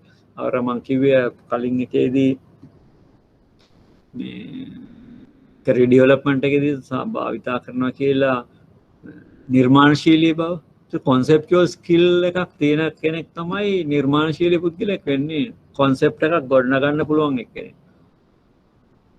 සංකල්පනාත්මක නම්‍යශීලී භාවය, conceptual flexibility. ඒකට ඒ අවස්ථාව අනුව වෙනස් කරගන්න පුළුවන්කම. interpersonal search. මේ වගේ කරුණු ගොඩක් සම්බන්ධයෙන් දැනගන්න ඔයගොල්ලන්ට පුළුවන්. managing interactions, developmental orientation, impact. ගොඩක් කරුණු ආයතනයේට කර්මාන්තයට බලපාන නිර්ණායක තීරණ එකක් සම්බන්ධයෙන් මේ කොකරේල් කියන එක කතා කරලා තියෙනවා. ඒ වගේම ආයතනික නිපුණතාවයන් organizational competencies විදියට සමහර ආයතනවල තියෙනවා co-competency මුඛ්‍ය නැත්නම් ප්‍රමුඛ හැකියාවන් ප්‍රමුඛ නිපුණතාවයන් co-competencies. ඒක දර්ශනය හා මෙහෙවර ප්‍රකාශයට ඍජුව සම්බන්ධයි. දැන් හොන්ඩා ගත්තොත් එහෙම පවර් එන්ජින් විදියට තමයි පවර් ට්‍රේන්ස් විදියට තමයි මේ එන්ජින් වල ඉතාම පවර්ෆුල් එන්ජින් සහිත වාහන නිපදවන කම්පැනි එකක් විදියට තමයි හඳුනගන්නේ හොන්ඩා. දැන් සෝනි ගත්තොත් කාලයකට ඉස්සෙල්ලා සෝනි ටීවී එකක් එහෙම කිව්වොත් සෝනි කැසට් එකක් කියන කිව්වොත් ඉතාම ඉහළ ක්වලිටි එකක් තියෙනවා. ඒතර ඩිස්ප්ලේ ගත්තොත් එහෙම සෝනි ඩිස්ප්ලේ එක සෝනි ටීවී එක ඩිස්ප්ලේ එක තමයි බෙස්ට් ක්වලිටි ඩිස්ප්ලේ එකක් විදියට හඳුනගෙන තියෙන්නේ. දැන් සෝනි කුඩා පරිමාණ නිෂ්පාදනය විදියට තමයි දැන් හඳුනගන්නේ. ඒ වගේ ආයතනවල competencies දිනු වෙලා තියෙනවා. ආයතනවල competencies. ඒ වගේම අනිත් පැත්තට තියෙනවා. දැන් රජයේ කාර්යාලයක් ගත්තොත් එහෙම නම් කරලා කිව්වොත් එහෙම ඒකේ competency එක මොකක්ද කියලා මිනිස්සු කියනවා නේ. අයියෝ එතෙන්ට ගියොත් එහෙම රස්තියාදුවම තමයි. වැඩක් කරගන්න බෑ. එහෙම නැත්නම් එතෙන්ට ගියොත් එහෙම පගාවක් දෙන්නේ නැතුව ගාණක් අත පිට වලව ගන්න නැතුව වැඩක් කරගන්න ගන්න. ඒකේ co-competency එක ඒක තමයි. ඒකේ co-competency එක ඒක තමයි. අර මම ඒක තමයි ඉස්සෙල්ලා කිව්වේ වටිනාකම් කියන ඒවා වැදගත් වෙනවා. අර career development එකේදී values කියන ඒවානේ. මේකෙදිත් වටිනාකම් කියන ඒවා වැදගත් වෙනවා. සේවකයෙක්ගේ career එකට. ඒක තමයි ඊළඟට drive කරන්නේ ආයතනයේ competency එකක්. දැන් සේවකයෙක් අර වගේ බාල වටිනාකම් සහිත පුද්ගලයෙක් නම් යමක් තමන්ට නීති අනුකූල ලැබෙන දෙයකට අමතරව යම් දෙයක් ලබා ගන්න උත්සාහ කරනවා නම් රැකියාවක් කරන්න යම් කාර්යයක් ඉටු කරලා දෙන්න ඒක බාල වටිනාකමක් ඉන්ෆීරියර් ක්වලිටි එකක් ඒ පුද්ගලයා තුළ තියෙනවා. ඒතකොට ඒක තමයි ඊළඟට ආයතනයේ competency එක විදියට එළියට යන්නේ. ඕනතරම් ආයතන තියෙනවානේ දූෂිත අරවා මේවා කීකව සඳහන් කරන ආයතන තියෙන. ඒකේ co-competency එක වෙන්නේ ඒක. ඒ මොකද ඒකේ ඉන්න ගොඩක් දෙනා ඔතන ඔය තැන්වල ඒ වගේ දේවල් කරන්නේ නැති සේවක මණ්ඩලයක් ඉන්නවා. නමුත් වැඩි දෙනෙක් එහෙම කරනකොට එහෙම විදිහට තමයි යන්නේ. රටක් වුණත් එහෙමයි. වැඩි දෙනෙක් ඒකට ඒක සංස්කෘතිය තුළ තියෙන දෙයක්. ඒක අනිවාර්යයෙන්ම ඒවා වෙනස් කරගන්න. හරි අපි කතා කරගෙන ආවේ competency එක ගැන. ඒ competency එක විවිධ ආකාරයට තියෙනවා. දැන් මේ කතා කරා කර්මාන්ත industry competencies මොනවාද? ඒ වගේම organizational competencies අපි co-competency විදිහට හඳුනනවා. ඊළඟට රැකියා භූමිකා නිපුණතාවය job එහෙම role competency එක. ඒ තමන් තුළ තමයි ඉටු කරන භූමිකාවේ කරන්න ඕන දේවල් පිළිබඳව අපි හිතමු එයා සැලසුම් කරන්නේ ව්‍යාපාර සැලසුම් කරන්නේ. එයා රාජකාරීට අදාළ වෙන competencies දියුණු කරගන්න ඕන. වැඩි කරගන්න ඕන. ඒ competencies වැඩි කරගන්න එක අර වෘත්තීය සංවර්ධනයට ඍජුවම අදාළ වෙනවානේ. ඒ අපි කිව්වොත් financial controlling එහෙම නැත්නම් financial management එහෙම නැත්නම් business planning ඒවට අදාළ වෙන රැකියාවට අදාළ වෙන competencies ආයතනය තුළින් ලබාගෙන හෝ ආයතනයට පිටින් ලබාගෙන හෝ යා ඒක දියුණු කරගන්න ඕන. වෘත්තීය දිවිය සංවර්ධනය වෙන්නේ මේ දෙක එකට යනකොට. අනිත් එක තමයි personal competencies. ගොඩක් වෙලාවට මේවා පුද්ගලයෙක්ට බාහිරින් ලබා දෙන්න පුළුවන් කමට වඩා පුද්ගලයා තුළින් එක තමන්ගේ චර්යාවන් වෙනස් කර ගැනීමෙන් දියුණු කරගන්න ඕන හෝ තමන්ගේ උත්සාහයෙන් දියුණු කරගන්න. උදාහරණයක් මේ ගත්තොත් එහෙම දැන් මේ මෙතන තියෙන ගොඩක් ඒවා තියෙනවා drive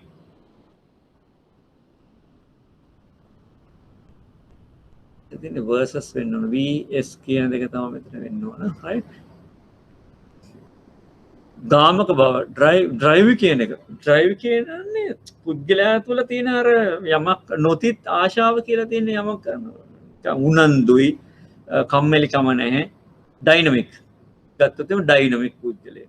ඒ ඩයිනමිසම් කියන එක ආයතනයකට ඇති කරන්න පුළුවන් කන්නේ මේ ඩයිනමිසම් තමන් තුළ දියුණු කරගන්න ඕනනේ. ඒතර සැලසුම් කිරීම සංවිධානය කිරීම අපිට ලෙක්චර්ස් වලින් තියරි වලින් කරන්න උගන්වන්න පුළුවන් ප්‍රින්සිපල් එක. නමුත් ඒක තමයි ප්‍රායෝගිකව දියුණු කරගන්න ඕන දේවල්. Flexibility, self confidence, persuasiveness. Yes. ඒ දේවල් තමන් දියුණු කරගන්න ඕන දේවල්. ඉතින් මේ පුද්ගල භූමිකාවන් තමන්ට අදාළ වෙන පරිදි දියුණු කරගන්න ඕන රැකියාවේ දියුණුවක් අත්පත් කරගන්න නම්. ආයතනය විසින් නියසනා නිපුණතාවයෙන් භාවිතා කරන නිපුණතා පැහැදිලිවම නිර්වචනය කළ අතර විවිධ මට්ටම් සඳහා අත්පත් කරගත් නිපුණතා මට්ටම් තීරණය කරන්න ඕන. ඒතර මේ ආයතනය කොම්පිටන්සි කියන එක දැන් වෘත්තීය දියුණුවේ සංවර්ධනයට අර අපි කිව්ව ශේෂ්ත්‍ර 6ක් කතා කරේ. ඒතර මේ ශේෂ්ත්‍රයට අදාළව මේගොල්ලේ කොම්පිටන්සි එක දියුණු වෙන්න ඕන. කොම්පිටන්සි එක දියුණු වෙනකොට ඔහු තුළ මොටිවේෂන් එකක් දියුණුවා. මේ දෙක එකකට එකක් අදාළයි. ඒතර මේ කොම්පිටන්සි ලෙවල්ස් එක එක්කෙනාගේ වෙනස්. টপ මැනේජ්මන්ට් එකකට තියෙන කොම්පිටන්සි එක නෙමෙයි මිඩල් මැනේජ්මන්ට් එකට තියෙන. ඒතර මේ දේවල් සම්බන්ධයෙන් අවධානය යොමු කළා කළමනාකරුවන් ඒ කොම්පිටන්සි ලෙවල්ස් එක එක මට්ටම. කොම්පිටන්සි එක ඉහළම ගන්නේ අර කරන්න ඕන රාජකාරිය ඉතා හොඳින් ඉටු කරන්න. හොඳින් ඉටු කරන්න නැතුව මේ තමන් තුළ කොම්පිටන්සි දියුණු වුණා කියලා ඇති වෙන ප්‍රයෝජනයක් නැහැ. කොම්පිටන්සි එක භාවිතා කළා රිසල්ට් එක ප්‍රතිඵලයක් පෙන්වන්න බැරි නම් නේ පෙන්වන්න බැරි නම් තැපැලෙන් පීනන්න ඉගෙන ගත්තා වගේ තමයි එහෙම වුණොත් වෙන්නේ. ඊට පස්සේ අන්තිමට පීනන්න දන්නේ නැහැ. ඔක්කොම තීරිස් එක කියන්න පුළුවන් අතපය ගන්න විදිය කකුල් මේ ගන්න විදිය ඔක්කොම තැපැලෙන් කියන්න පුළුවන් පීනන්න. නමුත් වතුරට දාපු ගමන් ගිලිලා යනවා. එහෙම වෙන්න බෑ. කොම්පිටන්සි කියන එක දියුණු කරගත්තාම ඒක රිසල්ට් එකට පරිවර්තනය කරන්න ඕන ආයතනයක නම් ආයතනයේ කාර්යඵල සාධනය වැඩි කරන්න ඒක හේතුවක් වෙන්න ඕන. ඒතර එක එක ලෙවල්ස් වල ආයත තියෙන කොම්පිටන්සිස් වෙනත් මොකද මේ කොම්පිටන්සි එක රිලේට් වෙන්නේ සම්බන්ධ වෙන්නේ එයා කරන ජොබ් එක අනුව. ඊපස්සේ කැරියර් ඩෙවලොප්මන්ට් එක වගේම තමයි. නිපුණතාවයන් ස්ථාපිත කිරීමේ වාසි ආයතනය තුළ ඉහළ කළමනාකාරීත්වය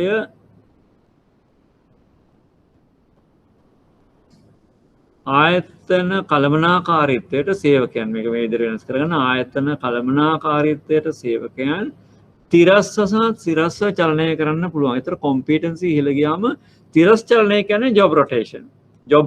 ඒතර ජොබ් අතර රොටේට් කරායින් පස්සේ මේ පුද්ගලයාට ඕනම ජොබ් එකක් කරන්න පුළුවන්. ඕල් රවුන්ඩර් කෙනෙක් වෙනවා. කොම්පිටන්සි වැඩි වුණාම. තිරස් චලන. සිරස් චලන කියන්නේ ප්‍රොමෝෂන්.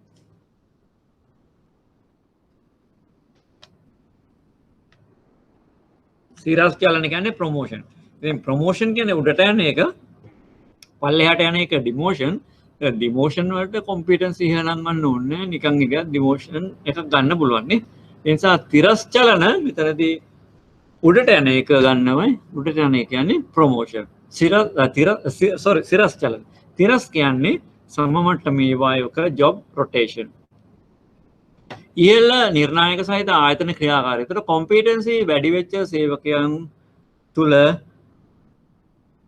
norms නිර්ණායක ස්ටෑන්ඩඩ්ස් ප්‍රමිතීන් ඒවා ඉහළ යනවා. එතකොට ඒ ආයතනයෙන් ලැබෙන සේවය ක්‍රියාකාරීත්වය පර්ෆෝමන්ස් ඉහළ මට්ටමක තියෙනවා. ඒක එළියේ ගනුදෙනු කරු දකිනවා ස්ටෑන්ඩඩ් සර්විස් එක ලැබෙනවා. ඒක කොම්පිටන්ට් සේවකයෙක්ගේ.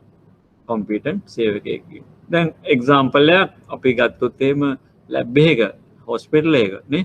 ඒතර ඒ සේවකයන් රුධිරය ගන්න විදිය පරීක්ෂා සඳහා ඒතකොට සමහර අය රිද්දනවා සමහර අයගෙන් ගන්නකොට රිදෙන්නේ නැතුව ඒ කොම්පිටන්ස් එක ඉහළ ගියාම තමයි මේ සේවකයන්ට ඒ දැනුම අත්පත් වෙන්නේ. ඒතකොට ඒ වගේ එකදී ගනුදෙනු කරු ශාරීරික වේදනා දැනෙන තැනක් නිසා ගනුදෙනු කරුට තෘප්තියක්ද අතෘප්තියක්ද ඇති වෙන්නේ කියන එක පිළිබඳ අවබෝධයක් ගන්න පුළුවන්. පුද්ගලයාට වටිනාකමක් ඇතිවෙනවා. කොම්පිටන්ට් සේවකයෙක් කියන්නේ අර කොලර එක අප් කරගත්තු සේවකයෙක් වගේ තමයි. ඒ කියන්නේ ඒක ආඩම්බර වෙන එක නෙමෙයි. මේ පුද්ගලයා යම්කිසි අගය එකතු කිරීමක් එයාට වෙලා තියෙනවා. මානව සම්පත් ක්‍රියාවලිය සමග ඒකාබද්ධ කිරීම. ඒක ඒකාබද්ධ කරාම කොම්පිටන්සි ඩෙවලොප්මන්ට් එක මානව සම්පත් ක්‍රියාවලියට ඒ කියන්නේ ප්‍රොමෝෂන් මේ වගේ දේවල් වලට එකතු කරාම ආයතනයේ සාර්ථකත්වයේ ඉහළ යන්න පුළුවන්. අවශ්‍යත් තියෙනවා නිතර වෙනස් වෙනවා නම් පරිසරයේ එක්ස්ටර්නල් එන්වයරන්මන්ට් එක ඩයිනමික් නම් අපිට හරි අමාරු වෙනවා නිතර මේ සේවකයෝ වෙනස් වෙන්න ඕනේ. ඒ කාර්යයන් වෙනස් වෙන්න ඕනේ. ඒවා ඩිෆයින් කර යන්න ගියාම හරි අමාරු වෙනවා. නිර්වචන සහ අර්ථ දැක්වීම මත නිපුණතා මට තාක්ෂණික කිරීමේදී ඇති විය හැකි වෙනස්කම්. කොම්පියුටර් ගැප් ඇනාලිසිස් සේවකයන් සම්බන්ධයෙන් කරන්න ඕන මානව සම්පත් කළමනාකරු නිපුණතා පරතර විශ්ලේෂණය කොම්පිටන්සි ගැප් ඇනාලිසිස්. ඒ ඕනම ආයතනයක සාර්ථකත්වයට අවශ්‍ය නිපුණතා මට්ටම තීරණය කරන්න ඕන. ඒ අත්පත් කර ගැනීමට අවශ්‍ය පියවර ගන්න ඕන. සේවකයන්ගේ පවතින සාධක ලයිස්තුගත කිරීම. අනාගතයේදී අත්පත් කරගන්න ඕන මට්ටම තීරණය කිරීම. ඒ පරතරය අවම කරගන්න ඕන කොම්පිටන්සි ඩෙවලොප්මන්ට් එක මොකක්ද කියන සම්බන්ධයෙන් කළමනාකරුව තක්සේරු කරන්න ඕන. ඒ කොම්පිටන්සි ඩෙවලොප්මන්ට් එකම අනිත් පැත්තෙන්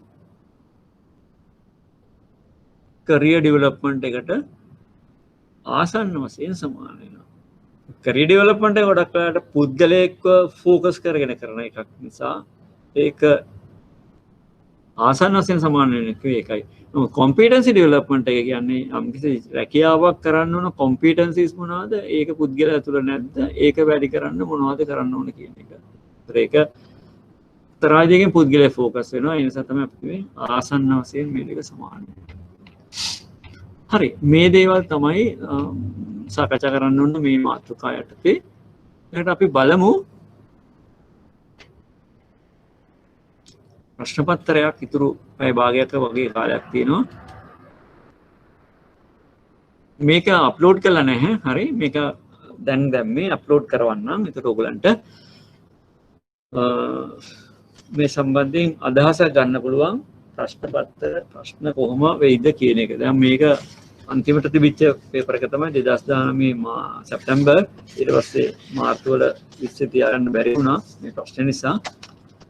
දැන් මේකෙදී අපිට නැවත අපි කරපු පරණ කතා කරපු මාතෘකා ආයෙම මතක් කරගන්න පුළුවන්. ඒ නිසා ඔයගොල්ලෝ ටිකක් මේක උනන්දුවෙන් අහගෙන ඉන්න.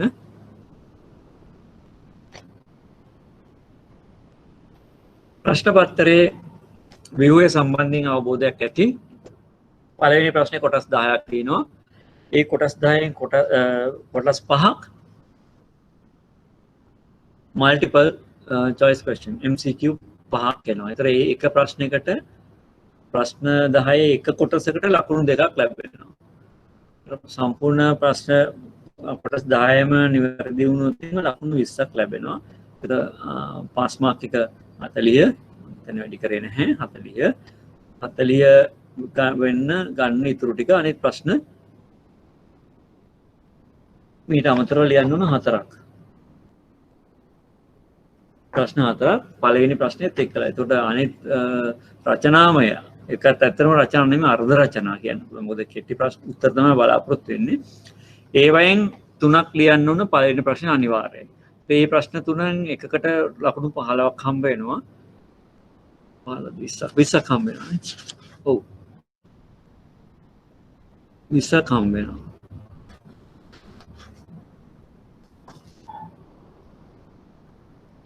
ප්‍රශ්න 5ක් ලියන්න ඕන. පළවෙනි ප්‍රශ්නේ අනිවාර්යයි. තව 4ක් ලියන්න ඕන අනිත් පැත්තෙන් තෝරගෙන. ඒක ප්‍රශ්නයකටත් ලකුණු 20ක් හම්බ වෙනවා. ඒකේ ගොඩක් වෙලාට දෙන්නේ ලකුණු 5ක් ලැබෙන කොටස් 4ක්. ලකුණු 5ක් ලැබෙන කොටස් 4ක් තියෙන්නේ. ඒකකට 20යි. ඒවෙන් 4යි 80යි. පළවෙනි ප්‍රශ්නෙට 20යි. ලකුණු 100ෙම තමයි ලැබෙන්නේ. ඔයගොල්ලෝ තීරණය කරන්න ඕන මේක සමත් වෙන්න ඊට වඩා ඉහළ මට්ටමකට යන්න කොයි දේවල්ද කරන්න ඕන කියලා. අපි ගත්තොත් පළවෙනි ප්‍රශ්නේ 2019 සැප්තැම්බර් ගාස්තු පාදක ව්‍යාපාරික කටයුත්තක් ලෙස පහත දක්වන ඒවායින් කවරක් සැලකෙන ලැබෙන්නේ? ගාස්තු පාදක ව්‍යාපාර කටයුත්තක්.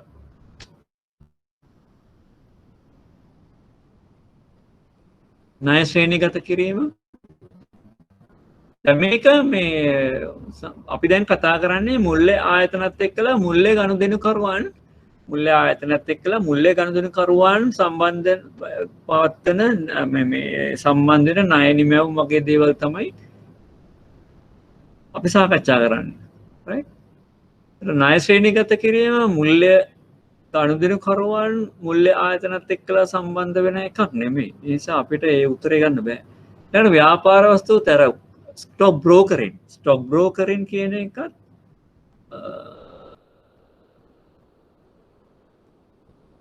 එක්තරා විදිහක මුල්ලේ ගනුදෙනු තමයි සිද්ධ වෙන්නේ ස්ටොක් බ්‍රෝකරින්.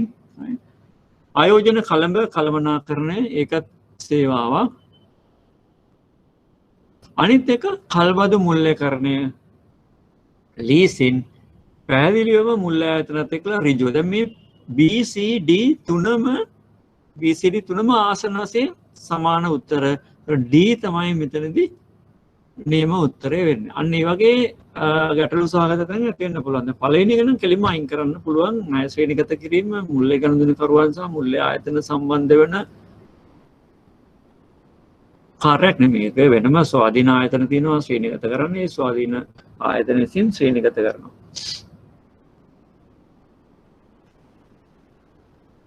ව්‍යාපාර වස්තු කොටස් හුවමාරුවක ස්ටොක් එක්ස්චේන්ජ් එක කොටස් වෙළඳ කටයුතු සහ මුල්‍ය ආයතන විසින් සම්පාදනය කරන විශේෂිත නිමැවුම.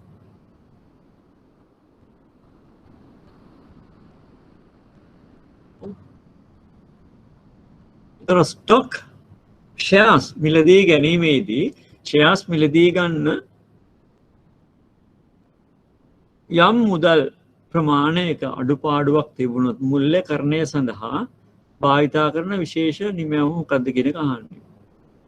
අයිරා පහසුකම් අපි ලබා දෙන්නේ නැහැ කොටස් මිලදී ගන්නනේ. අයිරා පහසුකම් ලබා දෙන්නේ මොනටද? ආයතනික කාරක ප්‍රාග්ධන අවශ්‍යතාවලට. කාරක ප්‍රාග්ධන අවශ්‍යතාවලට තමයි අයිරා පහසුකම් දෙන්නේ. නැහැ උත්තරේ අයින් කරන්න පුළුවන්. කෙටිකාලින ණය ලබා දෙන්නේ ගොඩක් වෙලාවට එක්කෝ කාරක ප්‍රාග්ධන අවශ්‍යතාවලට. එහෙම නැත්නම් අනෙකුත් ස්ථාවරවත්කම් මිලදී ගැනීම මේ වගේ දේවල් වලට තමයි කෙටිකාලින ණය. ව්‍යුත්පන්න වෙළඳ කියන්නේ වෙනම කතාවක්. ව්‍යුත්පන්න වෙළඳපොළ කියන්නේ දැන් ෆොරේන් කරන්සි ගත්තොත් එහෙම විදේශ මුදල් මිලදී ගැනීම සඳහා වෙන ව්‍යුත්පන්න ඩෙරිවේටිව් ට්‍රේඩින්. එතනදී කරන්නේ ආයෝජකයන්ට එක ව්‍යුත්පන්න මුල්‍ය නිමැවුම් ඉදිරිපත් කරනවා තමන්ට ආයෝජනය කළා වාසියක් ගන්න.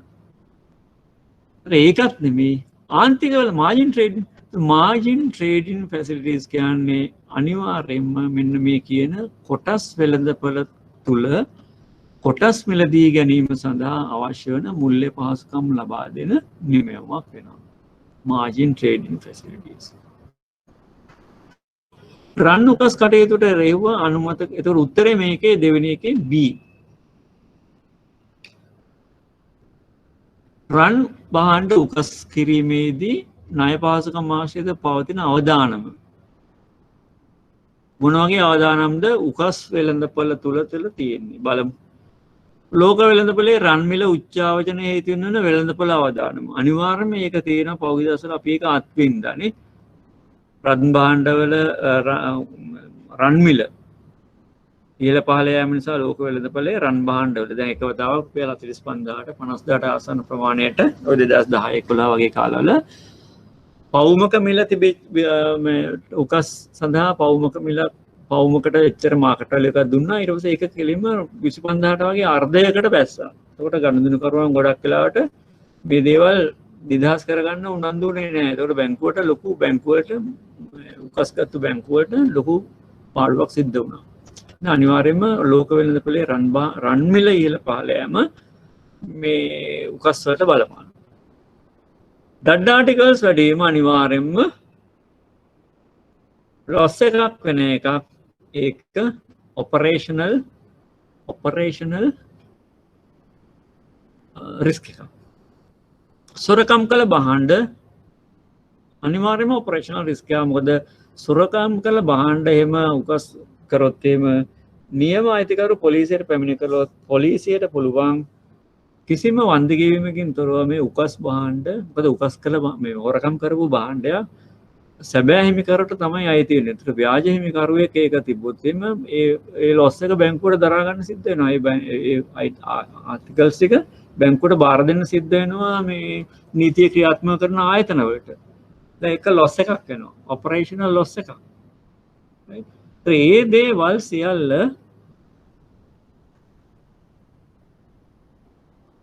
බලපානවා රන් උකස් කටයුතු වලට තියෙන අවදානමට. ඒ ඉහත සියල්ලම තමයි ඒකේ උත්තරේ වෙන්නේ. දැන් මේක එන්ටර්ප්‍රයිස් ශ්‍රී ලංකා කියන්නේ ඒ අදාළ කාලයට තිබිච්ච ක්‍රමයක්. දැන් බලන්න මේ දවස්වල තියෙන ණය යෝජනා ක්‍රම මොකද්ද? මේ දවස්වල රජය විසින් පහසුකම් දීලා තියෙන ණය ක්‍රම මොනවද කියන එක සම්බන්ධයෙන් අවබෝධයක් අරගෙන ඒ අනුව ප්‍රශ්නයක් ඒවට උත්තර දෙන්න පුළුවන්. දැන් කාරක ප්‍රාග්ධන අවශ්‍යතා සඳහා 104 පොලි අනුපාතයක් ඇත්තේ ණය දුන්නා. 12 මිලියන 25 වෙනකම් උපරිමයකට යටත්. දැන් මේ වගේ ණය ක්‍රමක සම්බන්ධයෙන් ප්‍රශ්නයක් එන්න පුළුවන්. ඒතර ඒක කලින් කියන්න බෑ මොන වගේ එකක්ද කියලා. මේක ඉතින් උත්තර දීලා වැඩක් නැහැ. මොකද ඒක ඒ කාලයට අදාළ වෙන එක. මුදල් නීති පනත අනුව එක් වසරක පරිණත කාලයක් සඳහා ලබා ගන්නා ශ්‍රී ලංකා රුපියල් තැන්පත් සඳහා දාලන උපරිම පොලී අනුපාතිකය මොකක්ද කියලා අහනවා.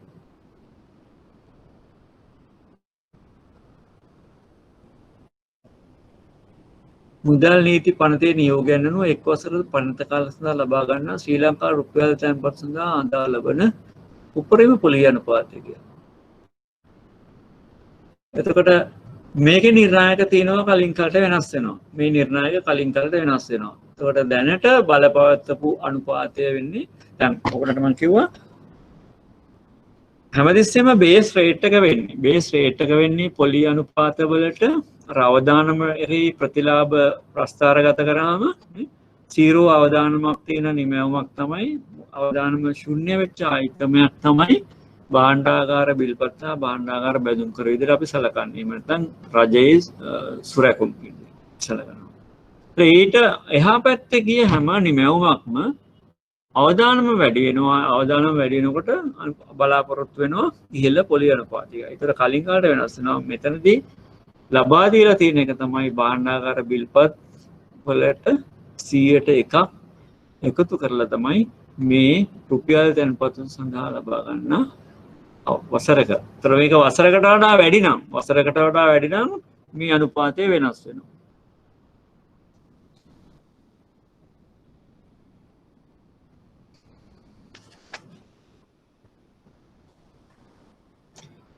බලන්න කොටස ඒකේ තියෙන කෙටි උත්තර ලියන්න කියලා. කෙටි උත්තර ලියන්න කියලා තියෙන්නේ. එතනදී බලන්න 6 වෙනි ප්‍රශ්නේ පළවෙනි එකේ 6 වෙනි කොටස.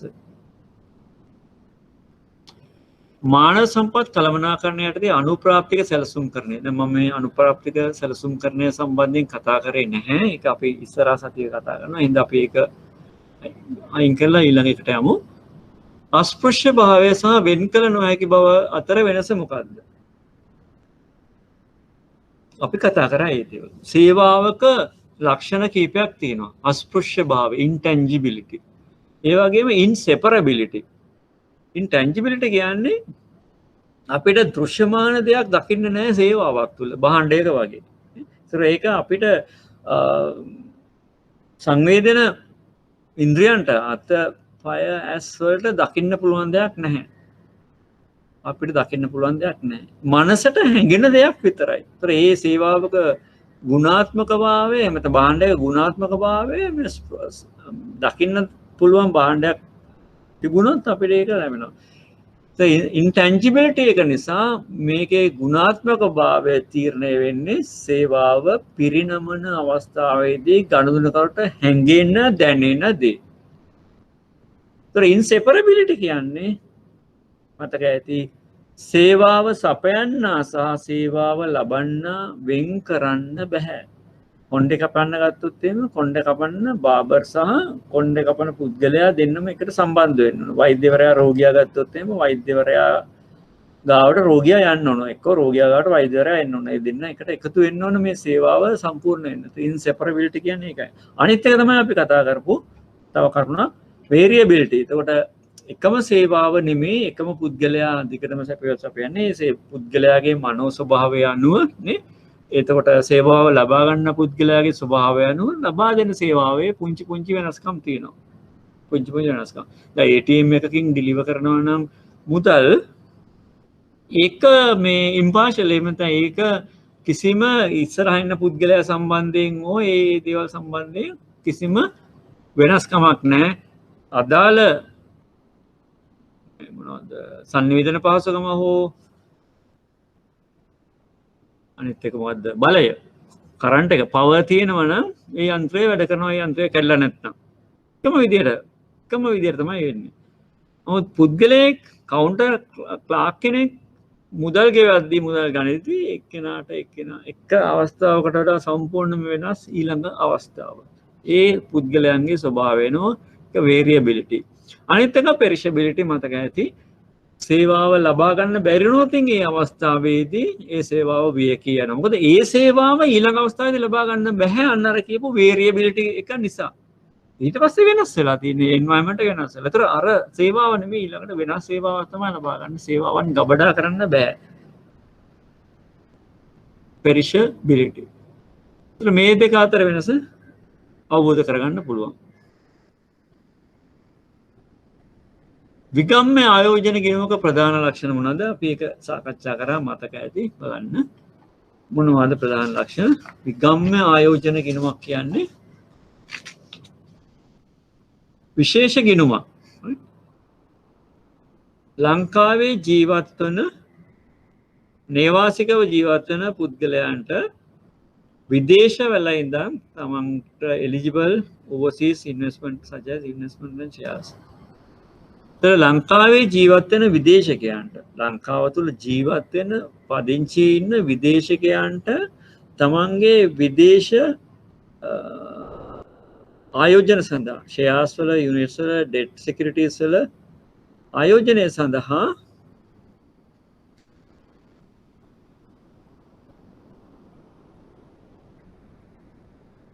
ඒගොල්ලෝ දැන් ලංකාවේ එස්ටැබ්ලිෂ් කරපු එහෙම නැත්නම් ලංකාවේ ඉන්කෝපරේට් කරපු සමාගම් නැත්නම් පිටරට ඉන්කෝපරේට් කරපු සමාගම්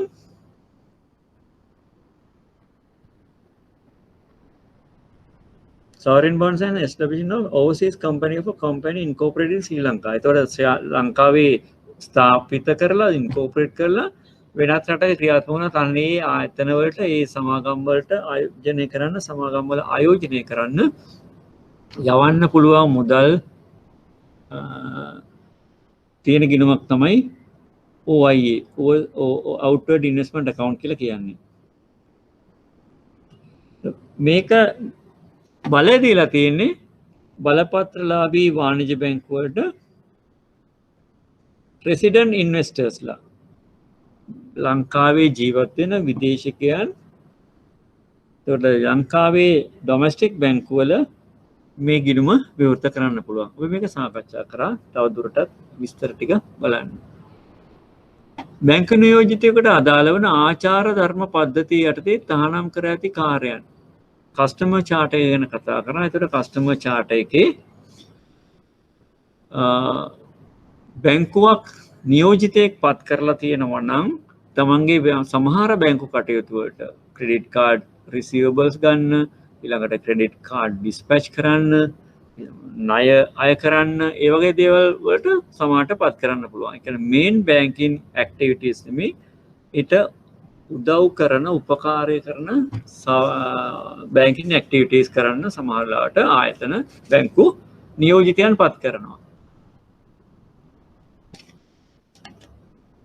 එහෙම නියෝජිතයන්ට ගනුදෙනුකරුවන්ව පීඩාවට පත් කරන්න බෑ, හැරස් කරන්න බෑ. ඒ වගේම අයහපත් අවිධිමත් ණය එකතු කිරීමේ ක්‍රමවේදයන්, ගනුදෙනුකරුවන් තර්ජනය කිරීම, ඒ වගේ දේවල් කරන්න බෑ. බැංකුවෙන් පිටත කිසිම ලියවිල්ලක් අත්සන් කරන්න මේ නියෝජිතයන්ට අවසර නැහැ. ඒ වගේම තමයි ගනුදෙනුකරුගේ තොරතුරු කිසිම දෙයක් ප්‍රකාශ කරන්න අයිතියක් නැහැ. අන්න ඒ වගේ නියෝජිතයන්ට කරන්න බැරි දේවල් කීපයක් සම්බන්ධයෙන් සහ කරන්න පුළුවන් දේවල් සම්බන්ධයෙන් ගනුදෙනුකාර ප්‍රඥප්තියේ සඳහන් වෙනවා. හෑන්ඩවුට් එක ඔයගොල්ලෝ ගාව ඇති බලන්න. ඔබේ ගනුදෙනුකරු හඳුනා ගන්න කියන එකට ක්‍රියාවලිය සඳහා තොරතුරු බැංකුව ලබා ගන්නේ මන්ද? ඇයි KYC ක්‍රියාත්මක කරන්නේ කියන එක තමයි මේකෙන් අහන්නේ. එතකොට KYC ක්‍රියාත්මක කිරීම ආවේ 2005 අංක 6 දරන 2006 අංක 6 දරන 2005 අංක 6 දරන තොරතුරු වාර්තා කිරීමේ පනත යටතේ. එතන මෙතනදී 2004 සුනාමි තත්ත්වයත් එක්කලා විදේශ මුදල් විශාල ප්‍රමාණයක් ලංකාවේ විශේෂයෙන්ම ප්‍රාජනන සංවිධාන වලට ඒවා අවභාවිතා වුණා කියන මේ පදනම මත මේ විදේශ මුදල් එනවා නම් ඒ වගේම රට තුළ ගිණුම් විවෘත කරනවා නම් ඕනෑම පුද්ගලෙක් අනාවරණය කරන්න ඕන කාරණා කීපයක් තියෙනවා. ඒත් ඒකේ අනාවරණය කර ගැනීම කරන්නේ මේ පුද්ගලයන් විසින් මුදල් විශුද්ධීකරණයට වැරදි ක්‍රම මගින් නීති විරෝධී ක්‍රම මගින් සපයා ගන්නා මුදල් විධිමත් මුල්‍ය පද්ධතියට ඇතුල් කිරීම වළක්වා ගැනීම. අපි ආයුධ වෙළඳාම, මත්ද්‍රව්‍ය වෙළඳාම, වහල් වෙළඳාම, ඒ වගේ අනිත් එක තමයි හෙලි කරන්න බැරි ක්‍රම මගින් උපයාගත් මුදල්, ඔප්පු කරන්න බැරි ක්‍රම මගින් උපයාගත් මුදල් විධිමත් මුල්‍ය පද්ධතියට ඇතුල් කිරීම වළක්වා ගැනීම තමයි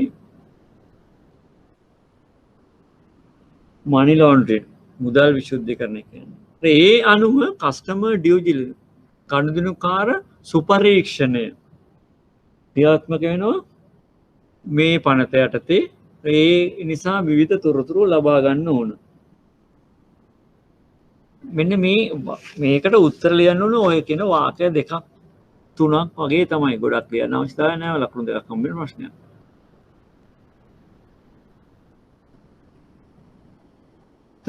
දෙවෙනි ප්‍රශ්නය, මුල්‍ය ආයතනයක ව්‍යාපාර කටයුතු වර්ධනයලා ගනුදෙනුකරුවන්ගේ සන්තෘප්තිමත් භාවය ඉතා වැදගත්ය.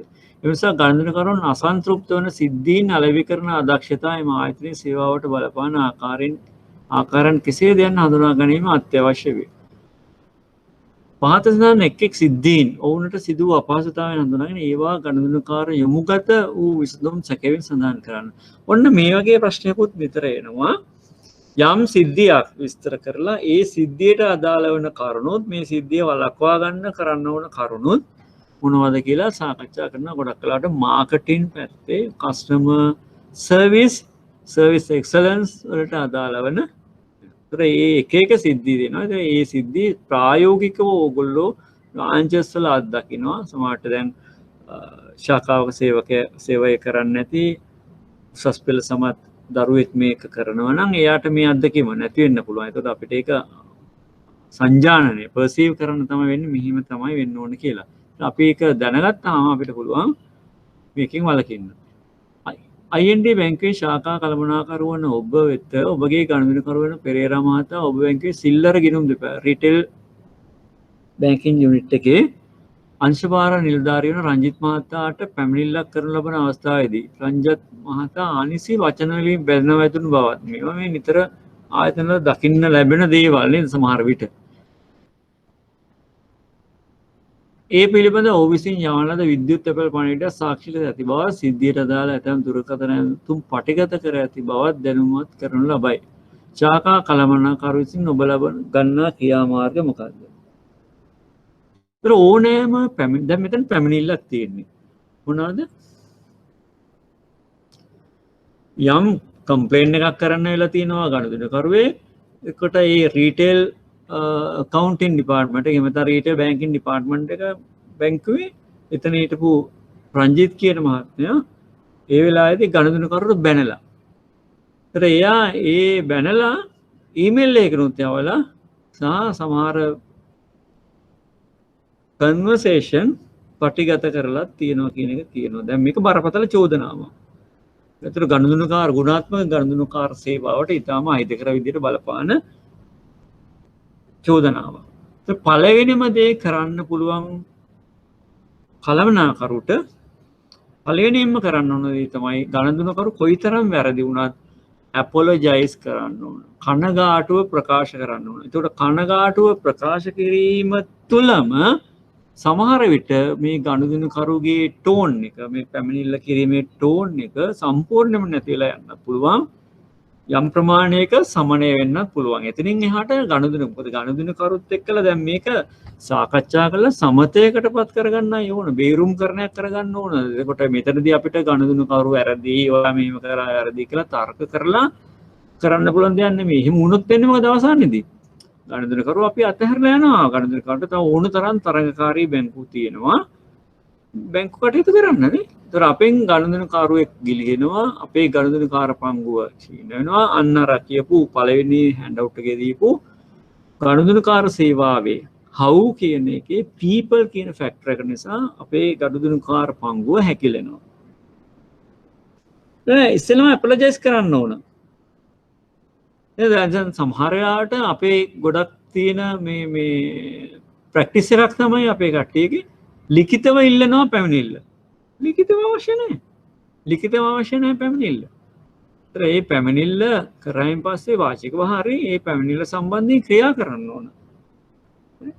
ඒතකොට අනිත් එක තමයි මේ සම්බන්ධයෙන් ගනුදෙනුකරුවට දැන් එවිලෙම විසඳුමක් දෙන්න බැරි නම් දැන් රංජිත් මහත්තයාව එතෙන්ට ගෙන්නලා මේක සාකච්ඡා කරලා සමතයකටපත් කරගන්න නම් පුළුවන් නම් හොඳයි. එහෙම නැතුව රංජිත් මහත්මයායි ගනුදෙනුකරුව නැවත ආගියුමට ගියොත් මේ තත්ත්වය වඩා බැරෑරුම් වෙනවා. ඒත් මේක හරියට මෙහෙමයි කරන්න ඕන කියලා නිසි ගයිඩ්ලයින් එකක් දෙන්න බෑ. මේ සිලබස් එක ඇතුලේ මේක උගන්වන්න බෑ. ඒක ඕගොල්ලෝ එක්ස්පීරියන්ස් කරගන්න ඕන. ඒක කම්පිටන්සි එක.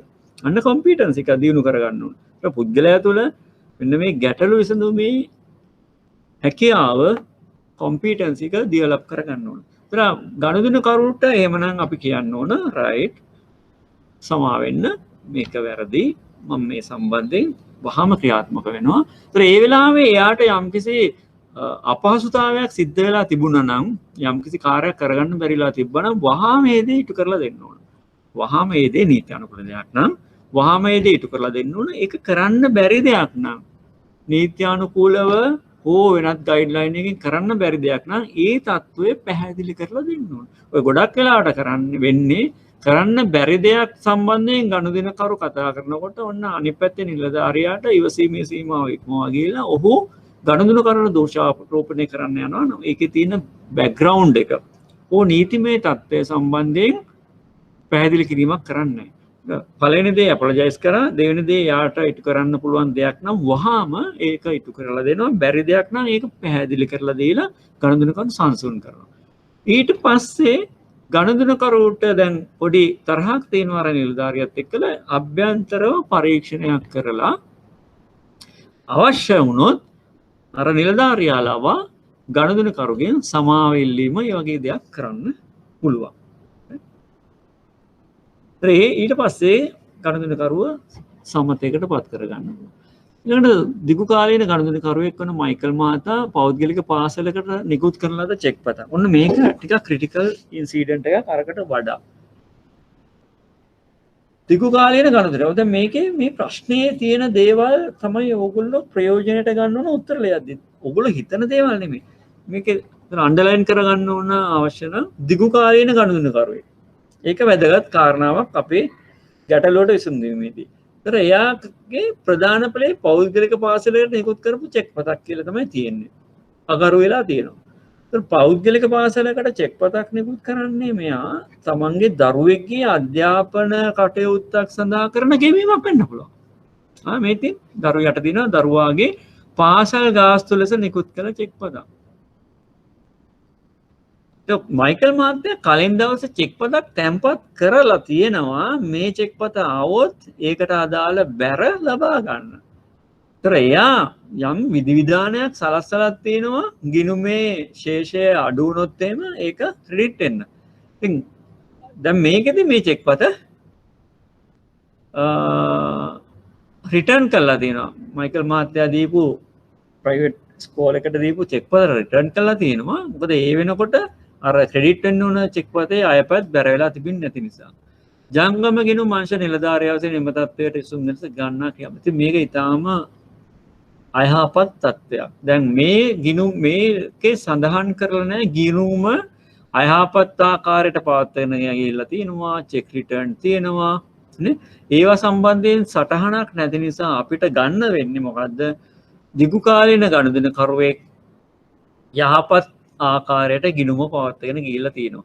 අනිත් එක මතකද බලන්න දැන් මේ මයිකල් මහත්මයා තමන්ගේ ලැබෙන්න තියෙන චෙක් පතට පූර්ව විධිවිධානයක් දාලා තියෙනවා. එයා චෙක් එක දාලා තියෙනවා. ඉතින් ඒක රිටර්න් වෙලා නැහැ. දැන් කලමනාකරුට ඕ ජංගම ගිණුම් නිලධාරියට මේ ගිණුමේ ක්‍රියාකාරීත්වය පිළිබඳ සැලකිලිමත් වෙලා මේ ගිණුමෙන් චෙක් පත රිටර්න් වෙලා නැත්නම් අර අය ලැබෙන්න තියෙන චෙක් පත පිළිබඳව සැලකිලිමත් වෙලා ඕනම් මේ ගිණුම් මේ මයිකල් මහත්තයා නිකුත් කරපු චෙක් පත ගෙවන්න පුළුවන්. ගෙවලා මයිකල් මහත්මයාට කෝල් එකක් දීලා කියන එක විතරයි තියෙන අවශ්‍ය නම් මෙන්න මේ දෙයක් වුණා කියලා. ඒතර ඇත්තටම ඔහු ජෙනුයින් කස්ටමර් කෙනෙක් නම් වහාම ඒවා පියනවා. නැත්නම් අර චෙක් පත සමහරට එදා බැර වෙන එක. දැන් ඒ වගේ චෙක් පත් නිතර ඇවිල්ලා තියෙනවා නම් ඒ සම්බන්ධයෙන් සැලකිලිමත් වෙලා ඒක ගෙවන්න පුළුවන්. එහෙම නැත්නම් මයිකල් මහත්මයා ඉතා හොඳ ගනුදෙනු කරුවෙක් නම් ඔහුට తాවකාලික අයිරාවක් ප්‍රදානය කරන්න පුළුවන්. කිසිම ගැටලුවක් නැහැ. මේක විශාල ගාණක් වෙන්න බෑනේ. සමහරවිට මයිකල් මහත්මයාගේ සේවිංස් account ඒවම තව දේවල් ඇති බැංකුව ඇතුළේ. ඒවයේ ශේෂයක් අපේට අරගෙන හරි මේ දේ කරන්න තිබුණා. ඉතින් මේක චෙක් රිටර්න් එක කරපු එක බැංකුව පැත්තෙන් බරපතල වැරද්දක්. මොකද මේකේ සඳහන් වෙලා නැහැ මේ ගිණුම යහපත් විදිහට පවත්වාගෙන යනවා කියන එක. අනික බලන්න දිගු කාලීන ගනුදෙනු කරුවෙක් කාලයක් තිස්සේ ඉන්නවා. මේ අලුත් ගණන කරුවෙකුත් නෙමෙයි. එහෙනම් මයිකල් මහත්මයා ගැන හොඳින් බැංකුව දැනගෙන ඉන්න ඕන. මේක නොකළ යුතු දෙයක්. ඉතින් එහෙමනම් මයිකල් මහත්මයා සම්බන්ධයෙන් ඉක්මනට මේ කනගාටුව ප්‍රකාශ කරලා වහාම මේ පෞද්ගලික පාසල සම්බන්ධ කරගෙන ඒක බැංකුවේ වැරද්දක් විදියට පිළි අරගෙන ඉක්මනින්ම මේ වෙනුවෙන් චෙක් පතක් ඩ්‍රාෆ්ට් එකක් හරි ඉෂුව කරලා මයිකල් මහත්මයාගේ ගැටලුව විසඳන්න ඕන. තුන්වෙනි එක නිරුම් මහත්මිය සෙෆ්ට් එක කරා එක් පැරමුණක් සඳහා ඉල්ලීමකට ගොඩක් ගිහිල්ලා. එතකොට ඒක ඇවිල්ලා එක්කෝ නිරුම් මහත්මියගේ අත්තරදීමක් එහෙම නැත්නම් පද්ධතිය වැරද්දක් වෙන්න පුළුවන් ඩුප්ලිකේට් වෙන එක. ඒක වහාම කරන්න ඕන මොකද්ද? අදාළ අනිත් බැංකුවට කතා කරලා මේ වැරදි විදිහට ගිහිල්ලා තිබුණා නම් ඒව නැවත ගෙන්න ගන්න පුළුවන් ක්‍රමවේදයක් තියෙනවා. ඒක ගෙන්න ගන්න ඕන. ගෙන්නගෙන ඉවරලා මේකේ ගාස්තුවක් අය වෙනවා. නේ? රුපියල් 50ක් අය වෙනවා එක පැවරුමකට. ඒතර ඒක වහාම රිවර්ස් කළා නිලුම් මහත්මියගේ ගිණුමට දාන්න ඕන. එතකොට නිලුම් මහත්මියගේ පැත්තෙන් එයාගේ අතින් මේක සිද්ධ වෙලා තියෙනවා නම් නිලුම් මහත්මිය දැනුවත් කරලා ඒක નિયમિત ආකාරයට කරන දේ සම්බන්ධයෙන් එයාට පැහැදිලි කරන්න ඕනේ. එහෙම නැත්නම් වෙච්ච දේ පැහැදිලි කරලා නිලුම් මහත්මියගේ ගිණුම දැන් යාව කාල වෙලා තියෙනවා කියලා යාව කන්ෆර්ට් ලෙවල් එකකට ගේන්න ඕනේ. ඊළඟ ප්‍රශ්නේ හතරවෙනි කොටස PCB බැංකුවේ මෙහෙයුම් කළමනා ඔබ මේ බැංකුවේ මෙහෙයුම් කළමනා ඔපරේෂන් මැනේජර් ලංකා විදුලි බල මණ්ඩලය සඳහා මුදලින් ගෙවීම් රැස් කරයි. එතකොට එලෙක්ට්‍රිසිටි බෝඩ් එකේ පේමන්ට්ස් රැස් කරනවා. ඔබේ බැංකුව එක්ටෙල් කරවෙක ජෝන් මාසාගේ බිල්පත් ගෙවීම වෙනුවෙන් මුදල් භාරගෙන ඇති අතර වැරදි යන්න ටෙලර්ගේ අතින් වැරදිලා වැරදි එක්කෙනගේ ගෙනුමකට ගිහිල්ලා දැන් ජෝන් මහත්මයාගේ ලයිට් කපන්න ඇවිල්ලා ඇති. රතු නිවේදන ඇවිල්ලා සතියක් ඇතුළත ගෙවුවේ නැත්තම් කියලා. ඒකට දැන් මේක එක්කෝ ජෝන් මහත්මයා කම්ප්ලේන් කරනවා අර රෙඩ් බිල් එක ආපු ගමන්. එහෙම නැත්නම් එදා දවසේ ඇතුළත ඔන්ලයින් ඔඩිට් එකේ. දැන් මේක ඔන්ලයින් ඔඩිට් එකේදී දැන් ඔන්ලයින් ඔඩිට් එක තියෙන්නේ ගණන්දුනකරුගේ විස්තරයි ක්‍රෙඩිට් මොනවාද වැලිඩේට් වෙන විස්තරයි සංසන්දනය කිරීමනේ. ඒකෙදී අහු වෙන්න ඕන. ඒකෙදී අහුුනේ නැත්නම් එහෙම ඔක ඩේලි ඔඩිට් එකේදී අහු වෙන්නේ නැහැ. අහු නැත්නම් මේ මොකෝ වෙලාවට මේ විදුලි බිල් පත්තේ මේ වගේ පරීක්ෂාවක් කරන්නේ නැහැ. ඒ නිසා ඒක අහු වෙන්නේ නැහැ. දැන් මේක කම්ප්ලේන්ට් කරපු ගමන් ජෝන් මහත්මයාට අපොලොජයිස් කළා CEB එකට කතා කළා වහාම මේක නිවැරදි කරන්න කටයුතු කරලානේ. දැන් වැරදි එක්කෙනෙක්ට නෙගිලා එතකොට ඒ වැරදි ගිණුම් කරුටත් කතා කරන්න ඕන. කතා කළා මේක කියලා ඉවරලා ජෝන් මහත්මයාගේ ගැටලුව විසඳලා මේ ලයිට් කපන එක නවත්ත ගන්න ඕන. ඒ වුණොත් ගණන්දරකරු තෘප්තිමත් වෙයි. මම මේ වගේ සිද්ධීන් තියෙන ප්‍රශ්නත් එනවා. එතකොට අපිට ඒ වෙලාවට ගණන්දරකාර සේවාව ගුණාත්මක කරගන්න මොනවාද කරන්න ඕනේ කියන එක ගැන සාකච්ඡා කරන්න ඕන. එහෙනම් අදට අපි මෙතනින් ඉවර කරමු. සියලු දෙනාටම සුබ දවසක්.